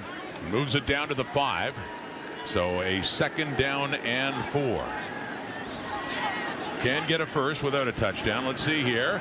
End zone look. Rourke! No. Willie Drew there and a little push at the end for the intended target, Keon Hatcher. That one sailed past Hatcher, and Drew is getting flagged. Toronto number 39.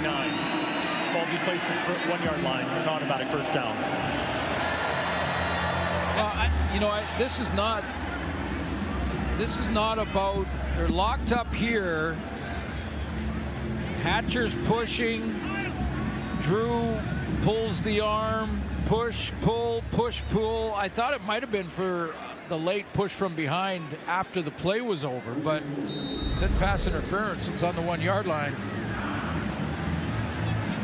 Here we go in a 1st and goal. I will say the way they're calling it this year, that's been a penalty all year. And a big one too. Rourke keeps it pushing. Touchdown BC. Nathan Rourke with his 8th rushing touchdown this season. And the Lions opening up their lead again. I'm not saying that a pass interference like that should be called every time. I'm just saying that's the way they've been calling it all season long. And here's the push up front. He goes right behind his center, Michael Cocher. Riley Pickett right there with him, helping out. 8th rushing touchdown. Had 3 last week against Calgary. And that's the type of drive give you confidence. Those 2 inside throws to Justin McInnes are confidence builders for this offense. Worked them right down. 2 of those 7 plays. And that drive for 58 yards in just over 3 minutes time. So now late in this 3rd quarter, the Lions taking charge again. The point after try for Sean White. And we get an 8-point game off the Nathan Rourke rushing touchdown. After that drive, Couture takes care of the rest. BC up 20-12.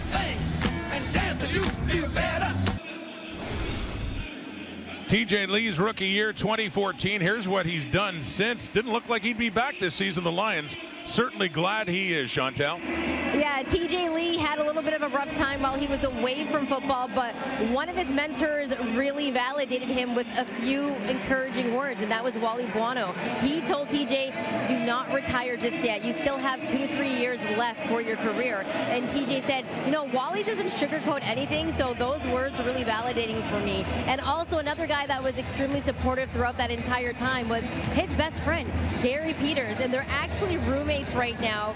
TJ said that he turned one of Gary's closets into his bedroom, and it's a blow-up mattress. The feet part is hanging out. He's got a shoebox for a side table, and he says he loves his small quarters. He says, the wife and kids are living great, but while I'm here still living out my dream, I get to hang out with my best friend, Gary Peters, live with him, and of course still play football, guys. Sounds like if he wants a little bit more space, he's got to come to the facility here. Wow. Down in Surrey. You love the game. Yeah, and you want to continue. Gary's got to get him a bigger room. Yeah, apparently the mattress, the end of the mattress is sticking out into the hallway because it's that small of a closet for TJ Lee. But he says, I love it. I'm hanging out with my buddy, and him and Gary Peters go back. In fact, Gary Peters, when TJ Lee came back to the locker room, Gary Peters walked into the room got the attention of the entire team and said, hey, our true captain is back. Yeah. And that's nothing but respect. And this is after the Lions chose not to bring him back this year, but they've needed him, and the help that he's offered. And that's Jake Herslow on the first down play, and he breaks the tackle, gets across the 50. But the help that TJ Lee has given, talk to Mike Benavides about it, and the difference he makes as a leader as well. But the communication on the field, as Chantel had mentioned, working with Gary Peters again too. Well, yeah, he's a two-time All-Star, and we showed you his board on all his stats. So when he talks, people are listening. Second and short.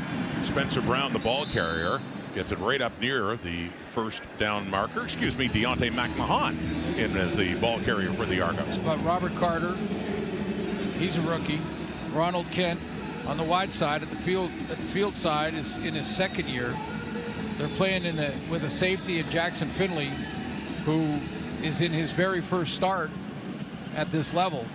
So yeah, I mean, to bring in a veteran that can help in that back end, huge.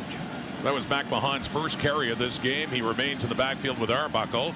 Gets the ball again. Deontay McMahon. And up across midfield. Gains about 5 more yards for the Argos, trying to get the running game going a bit. And a 2nd and 5 coming up. And when you look at, this game is far from over with a whole quarter and a bit to go here, but if the BC Lions can improve their defense by 10 to 20%, this team can be a Grey Cup contender. 2nd down and 5. Arbuckle throwing it is caught. It's a first down. It's Mittal again. Another one for the most targeted Argonaut receiver. Kevin Mittal on 2 plays ago ran a go route. The ball went the other direction, but I watched him come back to the huddle, and he came back with a bit of a limp. Looks like he's fine on this little curl, but keep my eye on Kevin Mittal. Apparently, Ryan Dinwiddie told us he's been fighting some leg injuries throughout the season. Had a Grey Cup touchdown on this field last November. Here's McMahon running again. 3 carries on this drive. Takes a hit there. Jackson Finley coming in, but another good pickup. So there's been times when this defense has had some difficulties making the key stops in games. We talked about the 52 points the Argos put on this defense, and it's improving. It's getting better and has been getting better over the last couple of weeks. There's leading the league in yards allowed through the air, and then you added TJ Lee. I think 20% is realistic. 2nd and 2, and the pressure comes in by the Lions as Arbuckle is sacked again. Big loss outside the BC 40.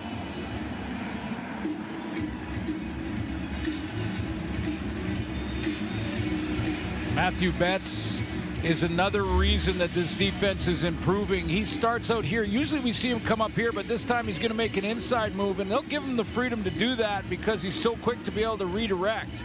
He also has a blitzer coming from the outside for containment. Well, Arbuckle went down with the pressure coming. And now, for the 3rd straight time in this game, Lirim Hairolau will attempt a 50-yard field goal. He's 2 for 2 in that department, 3 for 3 overall. Or excuse me, 4 for 4. And we're going to call that 5 for 5. 5 field goals for Lirim Hairolau, 3 of them coming from 50 yards out. The Argos get 3 back through 3 quarters. Lions still lead it. They'll head to the final 15. Up by 5. Friday Night Football. TSN, BC Place.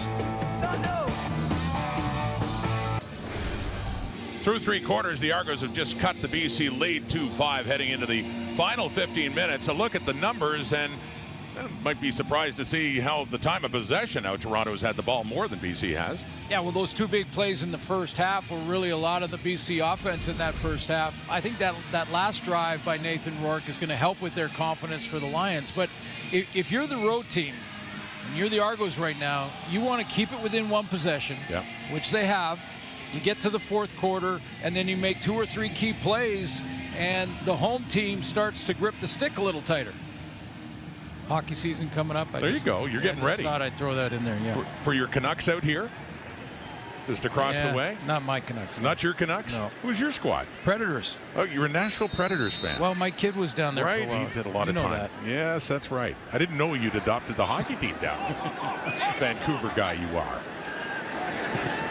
Fourth quarter, Rourke rolling out to the right. Tried to find a receiver. Tried a couple of times. He just keeps running. And he gets to about the 44, about a 4-yard pickup.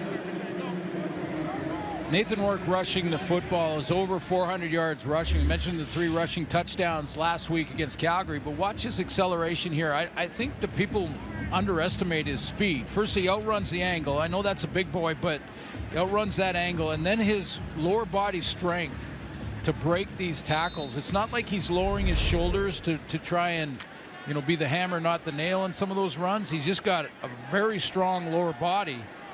I think that catches some defenders off guard. He's got over 400 yards rushing this season, 424, 16 more tonight, and a touchdown. Deep look, right up for it, no. Incomplete, and a flag coming out as well. Benji Franklin down there on the coverage. Right in front of the BC Lion bench. Rourke put it out there. Pass interference. Toronto number 23. Spotted foul. Automatic first down. On Stanley Berryhill, Benji Franklin coming in. Slow motion is a little bit distorting, but it looked like he got there early and then grabbed the left hand. Again, you know, I'm looking at a lot of these pass interference calls over the last month or 2 months of the season, and I'm not allowing much of the hand fighting go anymore. No challenge from Ryan Dinwiddie. Like for a moment he was considering it with that challenge flag in his hand, but back in the pocket it goes. So Lions again moving the ball on big plays, whether running or passing or by penalty. This one gets him down outside the Argo 25. Rourke spins, running again, makes something out of it. The running of Nathan Rourke. And it gets down close to the Argo 15. Another special milestone for Nathan Rourke. The Canadian receiver department passing Jerry DiTilio. Over 10,000 yards passing, of course, is the leading Canadian quarterback in yards passing in a single season. Yeah. They did that last week in Calgary, and I said tonight went over, first Canadian QB to go over 4,000 in one season. And, you know, and the comparisons to another great number 12, Russ Jackson. Which he paid tremendous homage to. Absolutely. When we talked to him. Absolutely, yeah. Jackson, a star with the Ottawa Rough Riders back in the 1960s. Here's Rourke. Throwing again. And Cameron Judge closing quickly on James Butler, and another flag comes out. Roughing the passer. Going against the Argos again. Major foul, roughing the passer. Toronto number 91. Be first down at the 1-yard line. Anthony Lanier coming in on Nathan Rourke as he got that one away for Butler. Take a look at Lanier. He's going right down the middle. Continued on quite a bit late after the fact. Both coaches in our discussions this week talked about the penalties being something they got to clean up. It's an injured player for the Lions getting some attention. The left tackle, Jarrell Broxton, will be back at BC Place in a moment. It has been a penalty-aided BC Lions drive to start the fourth quarter. In fact, the latest penalty, a roughing the passer, has them down first and goal at the Argo 1, leading by 5, looking to make it a 2-score lead. Nathan Rourke trying for another touchdown, and he gets it. 2 rushing touchdowns for Nathan Rourke, and 9 on the season. And for the first time, we have a 2-score game here with BC in front. Last time he was down on the 1-yard line and did this, it was behind Couture. This time he goes off the right side. Una, slugger, second effort gets him in. On a 5-play, 70-yard drive, Suits. Out of those 70 yards, 55 came on penalty.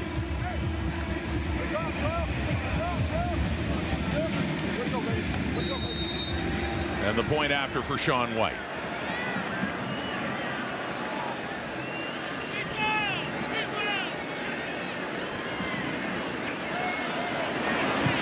To make it a 12-point game.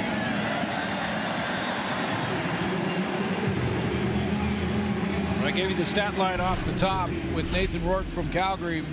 Perhaps his best game of the season last week with 3 rushing touchdowns. But when you go back through week 16, and this was the Calgary run, a long one, breaking tackles from almost every defender from the Stampeders there. A couple of 1-yarders here, quarterback sneak department, but 9 rushing touchdowns for Nathan Rourke.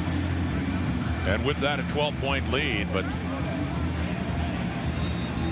those touchdown passes he's thrown and what he's done on the ground as well. A little more comfort, although I mentioned this drive, a little bit different. They didn't have the big plays on offense as much as it was the penalties by the Argos. They got them downfield. So over to Nick Arbuckle coming up here. Yeah, he's got to start maybe activating Makai Polk here. Start to push the ball a little bit, take some chances. I know there's a double-edged sword because he's getting rushed. I mean, he's getting pressure. And tough to throw those double moves and deep balls when you got a guy in your face. So you got to get that protection working, and maybe Makai Polk can get in behind coverage. They need some chunk plays.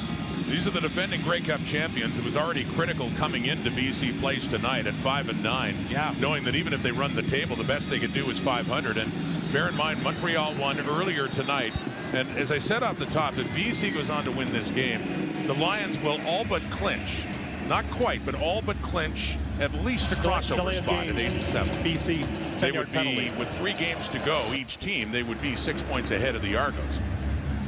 There's a whole bunch of math there that I'm not going to mess with just yet. But well, we could work on it over the next 4 weeks. Yeah, and you know, the coaches, we talk about that and the urgency, and certainly Ryan Dinwiddie understands it, but Buck Pierce as well. We were talking about it, and they don't want to do the math either, and they don't want their players to do it.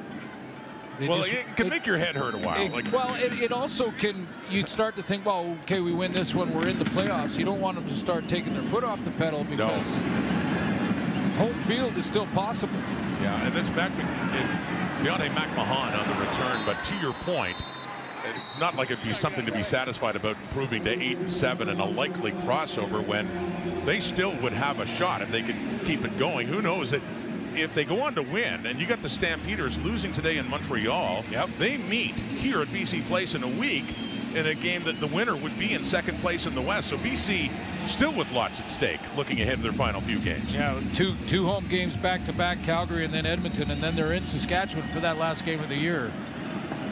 Apparently the ticket sales, by the way, for the Calgary rematch, going really well. I'm not surprised. Yeah.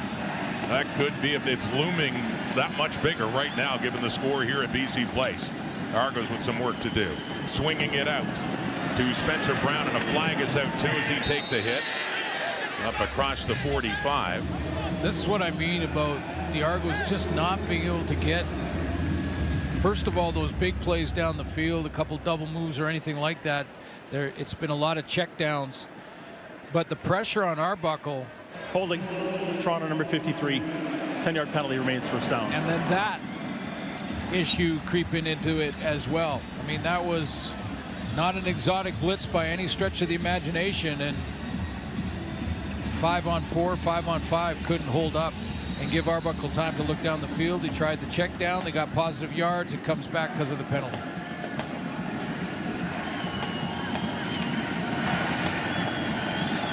So in a 1st and 20 now, that holding penalty to Darius Sirocco.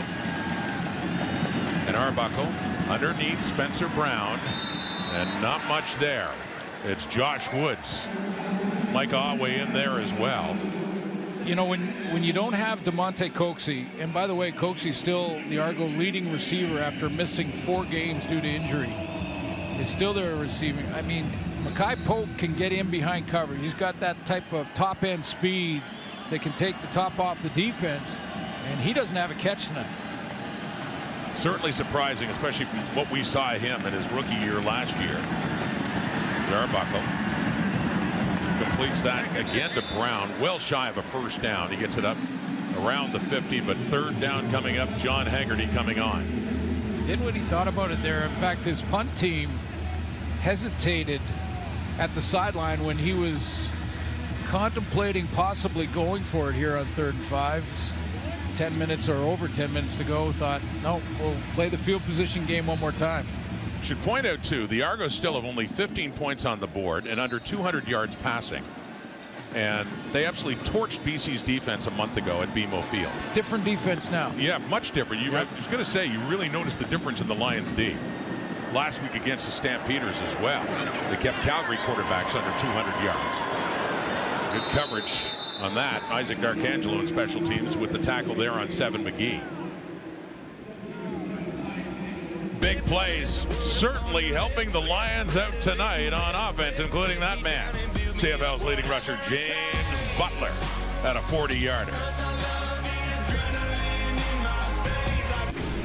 Well, I called him the rushing leader because he is again. James Butler and Dedrick Mills have something going on. A.J. Ouellette not far behind, but Mills earlier today in Montreal had taken the lead for a while. Butler back on top at 10:41. Both A.J. Ouellette, Justin Rankin, and Brady Oliveira all play tomorrow.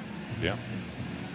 Well, some big games tomorrow, a doubleheader as well. Hamilton and Winnipeg, and then we'll be in Edmonton for the Riders and the Elks, who are seeing their season hanging by a thread now. So coming in with 5 wins, heartbreaking losses, 2 in Ontario to the Ticats last week and the Argos the week before. There's Butler running again, adding to his lead. Pat no stats up across the 30, and Buck Pierce liking to run the football right now with a 12-point lead, 4th quarter. Well, this was one thing that Buck Pierce told us this week that he wanted to bring over from Winnipeg, because he feels like, especially in times like this in the game, when deep in the 4th quarter, when you have a lead, that running the ball is all about physicality, it's all about attitude, it's all about trying to dominate the line of scrimmage. And he certainly knows what that looks like when you think about his time in Winnipeg with Brady Oliveira and before that Andrew Harris. First down up at the Lions 30 now. Clock ticking. Rourke slips a bit, evades the rush though, and a flag comes out. Back in the Lions back, it looks like a hold coming up here for BC.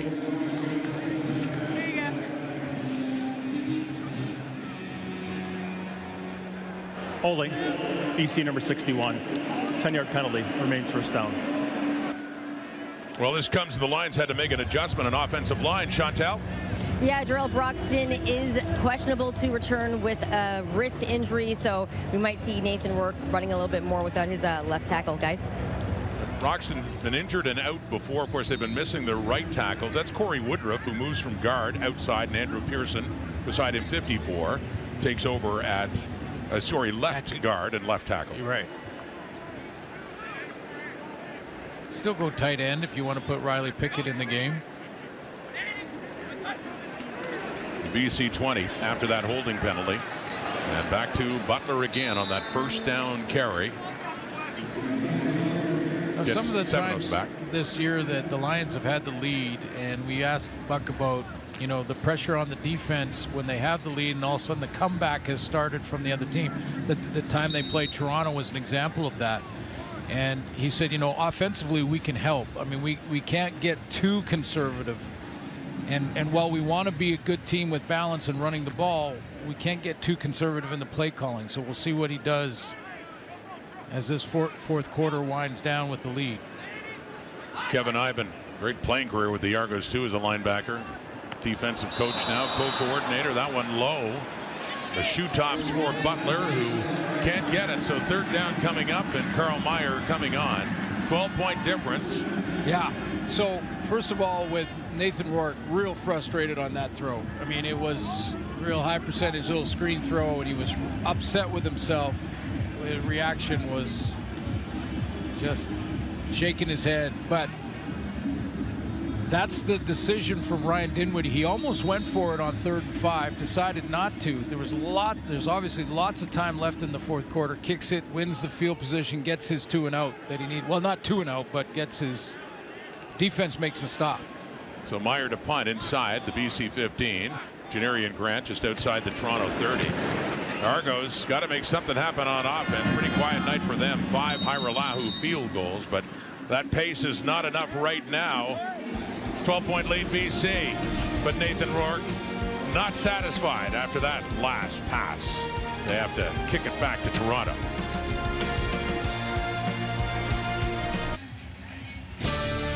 For golf fans, it's always great drama. The Ryder Cup, it's here. It started with a good day for Team Europe, 5.5 to 2.5. They lead the Americans at Bethpage Black in New York. You can watch Team Europe, Team America as they go into day 2, 7 a.m. Eastern, 4 a.m. Pacific. The Ryder Cup on TSN. Here at BC Place, it's Team Lions versus Team Argos. It's 27-15 BC halfway through the fourth quarter. Lions trying to go over 500 at 8-7. Here's Nick Arbuckle. Oh, it bounces off the intended target, Mackay Polk, who had his greatest chance at a catch in this game, and it just bounced off him. Wow, I tell you what, I'm not going to give Mackay Polk an alibi there, because that hit him right between the 1 and the 5. But, you know, I've been watching him run routes, and the ball has just not found him tonight. And the one chance he has to make the play, he turns his head, looks downfield. You can see the first, head turn, right? Yeah. Even if you're not the primary target. It's a grade 2 roughing the passer. BC number 98. It's a 25-yard penalty and an automatic first down. Missed that by Levi Bell. Was it 98 or 20? Said 98, Levi Bell. Yeah. There's Levi Bell at the bottom of your screen, and he's going with a little stunt inside around the edge. Oh, that's late and high, head to head. So Mackay Polk doesn't get the catch, but they have a big play on penalty to get it to the BC 41. Arbuckle, he steps up and just checks it down to Vital. He's working his way towards the 30, and the first down marker gets awfully close to it for Vital in his second year out of Laval. Looks like he's limping again. You talked about this back to the huddle. Yeah, this is, notice this a few series ago. And coming out of his breaks a little gingerly. It is a first down. Arbuckle underneath the Vital again. Another first down. Flag is out inside the 15, down near the 10 for Kevin Vital. Or maybe busy night continues. Maybe he's just doing the old-time running back thing where you limp back to the huddle after every play, kind of limp back, and then as soon as you get the ball in your hands, it's you're showtime. gone. Yeah. But we got a penalty, and this is going against the Argos. Holding. Toronto number 51. 10-yard penalty, remains first down. Wow, he's had a tough one. John Boss, I want to say that's 2 or 3 penalties for Boss. They're both these teams over 100 yards in penalty yards. Coming in, they weren't very good. I mean, the Argos were 7th in the league, the Lions 9th, but we're under 80 yards a game. Both teams surpassed that in penalties tonight. So they're back. It'll be a 1st and 20, and they're back to the BC 41, which is where they were after the Lions laid a penalty. Advanced them big time.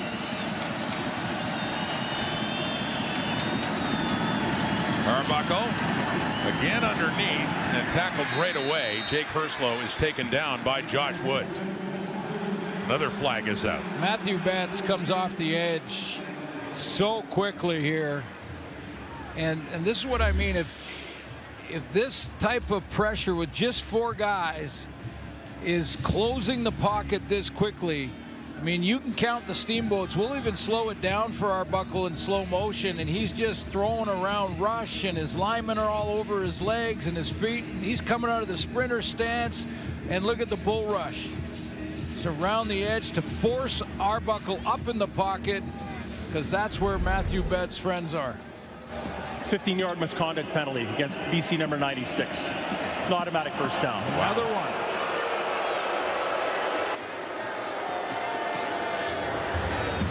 Crowd not liking that announcement by Tim Croker there, but penalties on this drive. Both teams, but mainly against BC, helping Toronto out. Down approaching the 20. Arbuckle back, swinging it out. Spencer Brown after the catch. 15, 10, 5. Oh, he gets close. Spencer Brown. 1st and goal coming up as he takes it down to the Lions 1. Nice acceleration by Spencer Brown when he cut back after he got the ball. Arbuckle's really just looking check down almost every play now to get it out in the flat because of the pressure he's facing, but a nice cut right there to get back to the middle of the field. Looking for their first touchdown. A low snap. Whistle down with the snap. The flag is down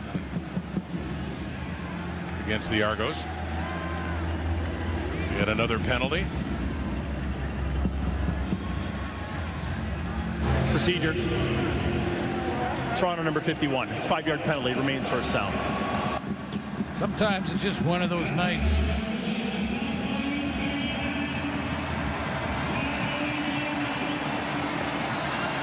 That second arrow on the outside, I was a little tight on that first arrow, but inside the bets and early movement. First and goal still. Further back. End zone look. Touchdown. Mackay Pope finally has a catch. And it's an awfully big one as the Argos find the end zone for the first time tonight. You're on the road. You keep it to one possession. Keep hanging around, and then make 2 or 3 big plays. You'll need them from all your phases.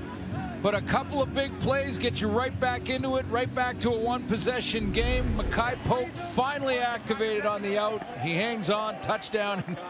Not much celebration because they're behind in the score right now, and he finally got on the board. He's saying, okay. Yeah, finally. Yeah, finally. That was the 5th time he was targeted. You saw the drop earlier. But that's a big one for Mackay Pope, who just back recently to the Argos after the NFL tryout. The Atlanta Falcons, 6 plays, 66 yards, just over 2 minutes, and Toronto back in it. 27-22, back to a 5-point game with just under 6 minutes to go here in the 4th quarter.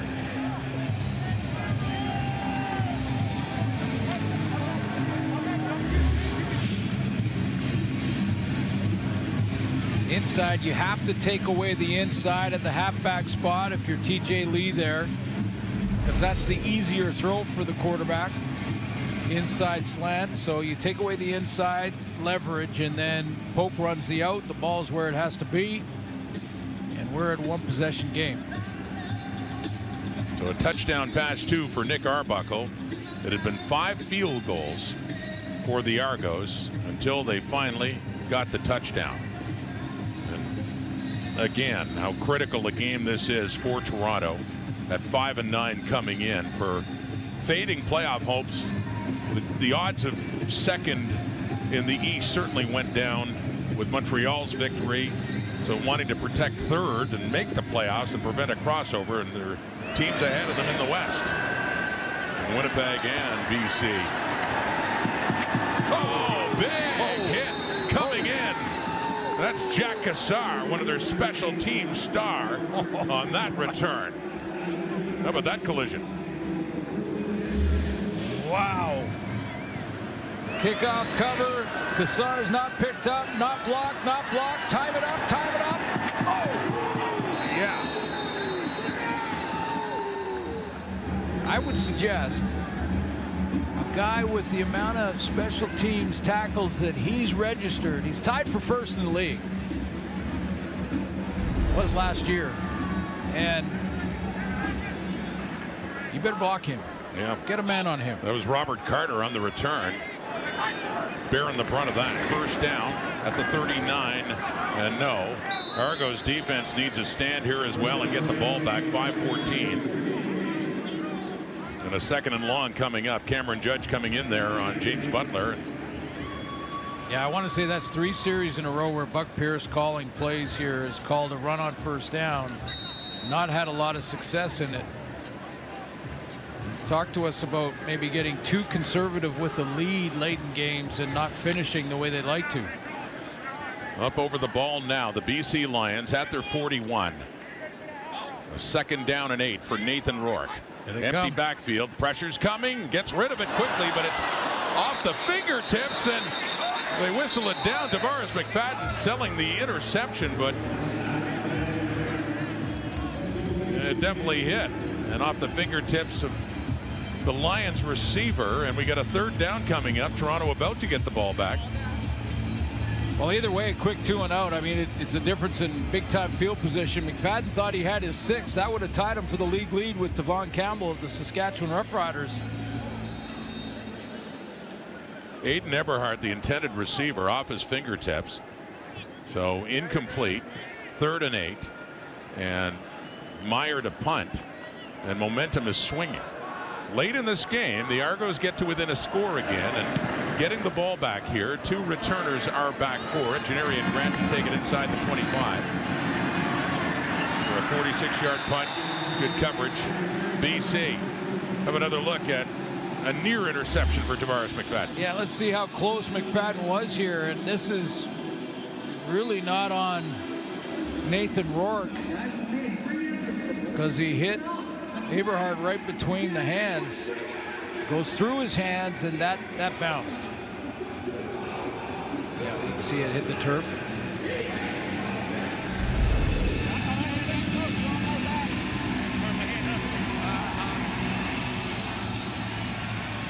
Argo football. The 27. Nick Arbuckle. Last pass he threw was for a touchdown to Mackay Pope. Under 4 minutes to go now. First down pass Jake Herslow, but a flag is out again as Herslow tries to drive his way closer for a first down up around the 35, but this is coming back. Yeah, I think it's coming back.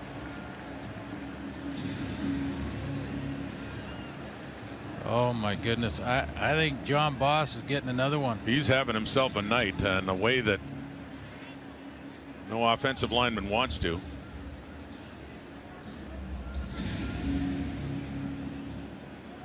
See the official call here, but it looked like he may Major foul, face mask, Toronto number 51. Yeah. It's 15-yard penalty. Remains first down.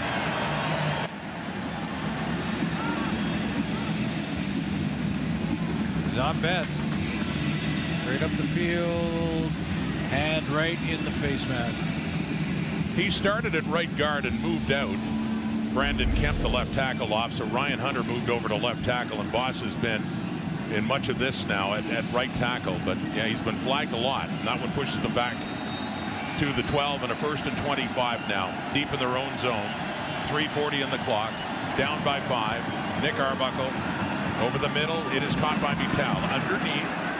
To get some of that yardage back up to about the 23, but still got about half of it back. Still need another good chunk if they're going to keep this drive going. Timeout, Toronto. Timeout, Toronto. They had 2, so if they don't use it before the 3-minute warning, they'll lose that timeout. So good decision here by Ryan Dinwiddie, but he said that there was another 5 seconds came off the clock.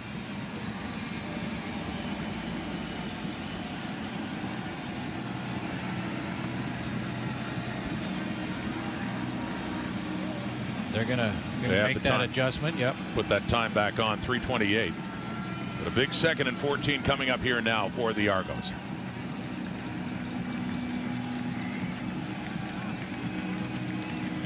Mike Benavides, the defensive coordinator for the Lions, has dropped his secondary off in these situations, but it's not 2nd and 20 this time.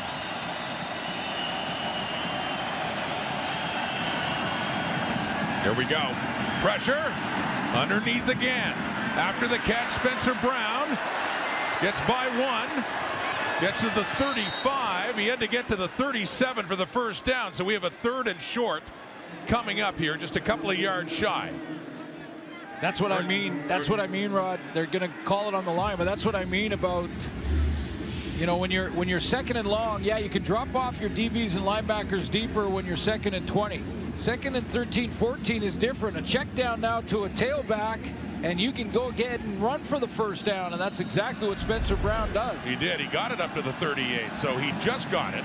First down, and that's David Ungerer coming back to the ball right at the 45, so it was 2nd and short coming up. So for Dinwiddie's offense, they had 1st and 25, and a couple of plays able to get just enough with Spencer Brown to move the sticks. 3 minutes on the clock, and they just called the 3-minute warning. What kind of finish do we have in store this Friday night in Vancouver? The Argos desperately needing a win, down 5. Mike Benavides, defensive coordinator for the BC Lions. That defense faced with a challenge now with the Argos having the ball up to their 45, continuing their drive. It's a second down and about 3 yards. They are down 5, and we are late. Grey Cup MVP Nick Arbuckle back in Vancouver, under 3 minutes and counting on the 2nd and 3. Caught, first down, Herslow across the 50 and then a little bit more. So the drive continues here at BC Place. Get up and call the play on the line of scrimmage. Block will start when the ball is whistled in. Toronto still has a timeout.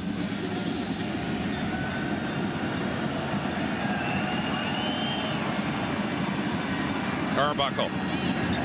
And no, a little bit too far, intended there for Polk.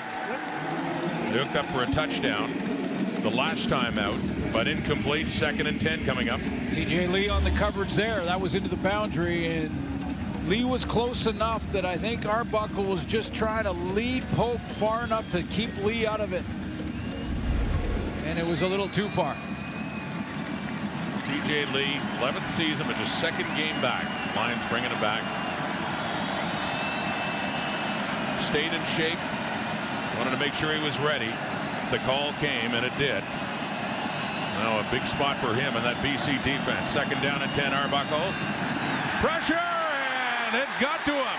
Gets rid of the ball. It is out. Josh Woods has it. BC football. Vitale takes him down. And did Arbuckle's arm start forward when that ball came out? It's Lions ball. Well, we'll take a look because Matthew Betts down at the bottom of your screen is coming around the edge, and he comes out of a cannon here. One more speed rush, get the hands away, come around. There's the strip from behind. Ball is out.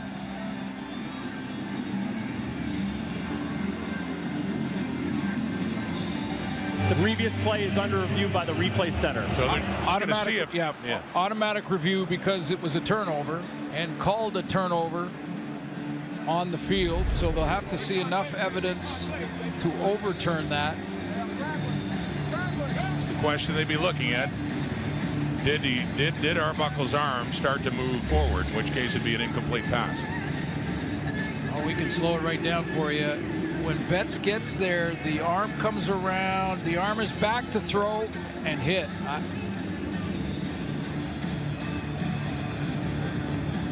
He'd cocked back his arm to throw it. It's just the timing of it all. Well, it's the timing of when it came out of his hand, because his hand follows through on it. It's out of his hand there, and then the hand follows through. He did have that follow-through motion with Betts already on his arm. Not sure there's enough evidence. Yeah, I'm not sure there's enough evidence to overturn. Even if it was called a forward pass on the field, is there enough evidence to overturn that? I'm not sure. So they called it a fumble, though. Yes. And they got to be able to decide if there's enough there to overturn it. Otherwise, it's a strip sack for Matthew Betts at a big moment with BC football. Here's the announcement. After automatic review by the replay center, the ruling of the fumble is confirmed. It's first down. A sack earlier, a strip sack there. What a night for the CFL sacks leader, Matthew Betts. Well, I mentioned that this BC Lion team can improve their defense by about 20%, 10 of it coming from number 90 over the last 3 weeks. This team can be a contender. Now the Lions can put it away. Still lots of time, 2:20 on the clock, but they've got it starting in the Argos zone, a running play. Pick up a couple more yards, but it's going to still set up a 2nd and long after that James Butler carry. That's the 4th series in a row for the BC offense that Buck Pierce has run the ball on first down. The last time they threw it on first down, they had a touchdown drive. And I'm wondering if he looks back at this video, even if they hold on to win here, they look back at the video and say, we got a little conservative there again with about 6-7 minutes to go. 2nd and 8 now at the Toronto 48. 2 minutes to go. 4th quarter pressure. Gets rid of it. The catch and the carry. Xander Horvath put his head down on Willie Drew. He kept going. And we know Horvath can run with power. He did last week in Calgary. Well, he knew where the marker was, and there was no shot he was running out of bounds there. He lowers the pad level, and that's taken on and throwing the tackler to the side. That was Willie Drew coming up. Pretty good hit on him, too, right there. And he just, get out of here. I was going to say, get out of my way. Get out of here. Not only the contact, a little shove afterwards. I got a first down to get here, and he didn't quite get it, but got that much closer. Xander Horvath, big day, filling in for James Butler last week at McMahon Stadium. And it's Nathan Rourke. McManus had him. Come on. But Rourke spun out of it and makes sure he gets BC's first down. I think Wade McManus had him short. He had him short. Timeout. And he can't believe it.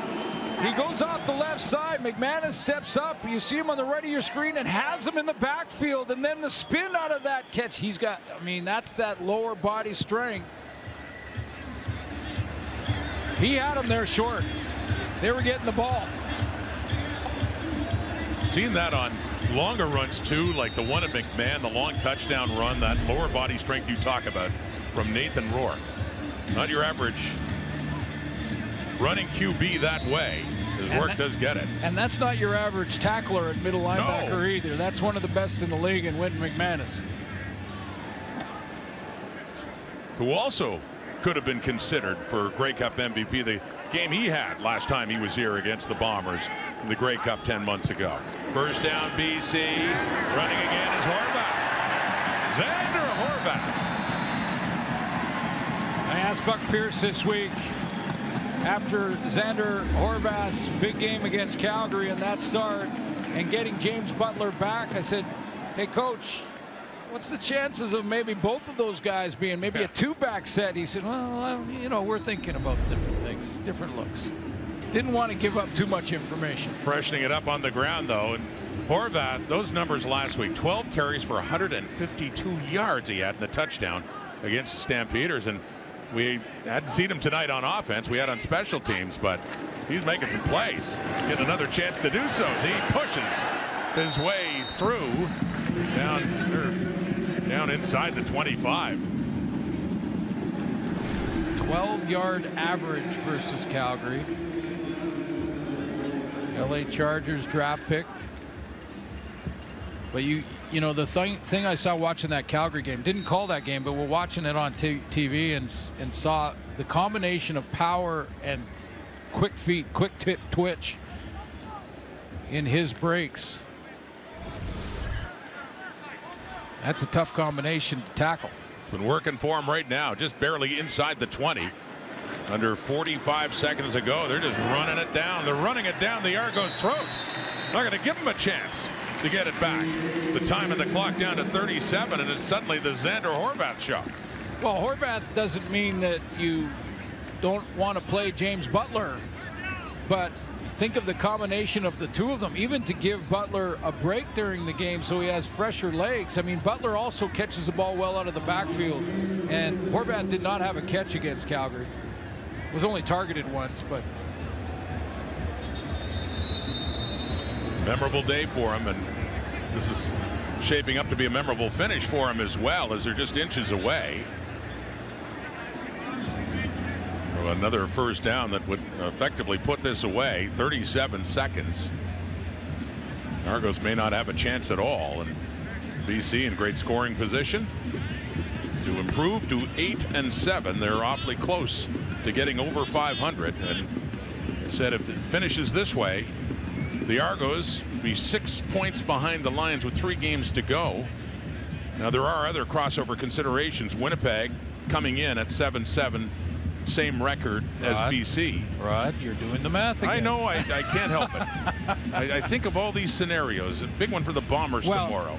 Well, I mean, look, it's that time of year. I like doing all this. Yeah, I know. Figuring out all these possibilities and what these games mean. And you got the Ticats in Winnipeg tomorrow. So BC hangs on 8-7, and you got the Bombers at 7-7. And currently play tomorrow. Yeah, and BC would jump ahead of them for now anyway. When they have a tied record, Winnipeg has the tiebreaker, so that's why we have them at third, and the Lions in the crossover position. But that would switch at least until tomorrow, when an injured player getting helped off, Anthony Lanier. Awful sight to see with the help that he needs to get off the field late in this game.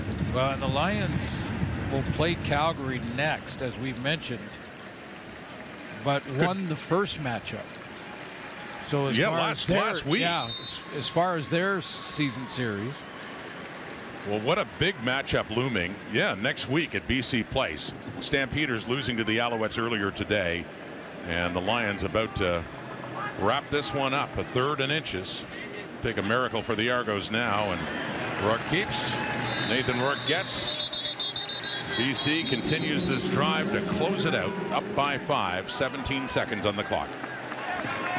And that will do it. Not a perfect night for Nathan Rourke, but certainly effective enough with big plays for that Lions offense to get the job done and win a third straight, and a big one too to get over the 500 mark at 8-7. Well, and that Calgary game looming. Remember, the Lions scored 52 in that one. Calgary 23, because they only face each other twice this season. So. And the Stampeders lately trending the other way. Yeah, exactly. They lost the Labor Day rematch in Edmonton. They lost that game to the Lions. They lost today to Montreal, and here comes BC. Their 8th win of the season. Against 7 losses, for now into 3rd place in the West, and the Argos playoff hopes dwindling that much more as they fall to 5-10 with only 3 games to go. And Matthew Betts continues on a tear. He is the leader of that BC defense that is improving slowly and has over the last 3 weeks. Very different appearance at BC Place for Ryan Dinwiddie and the Argos, and a much different season for them after winning it all 1 year ago. Now on the threshold of not getting a chance for any kind of repeat. Playoff hopes fading. And Nathan Rourke and the Lions, 8-7 record. Another victory for BC, and 2 more big games tomorrow as we keep calculating. I'll get you into this, thinking of all the scenarios tomorrow with Hamilton and Winnipeg. And then you got the Saskatchewan Roughriders and the Edmonton Elks desperately needing a win. Argos desperately needed a win, but they did not have enough on this night. Doubleheader tomorrow again on the CFL on TSN. It's getting late. Still more football to be played, though. Thank you for watching this doubleheader of Friday Night Football. SportsCenter is coming up on TSN. Good night, everybody.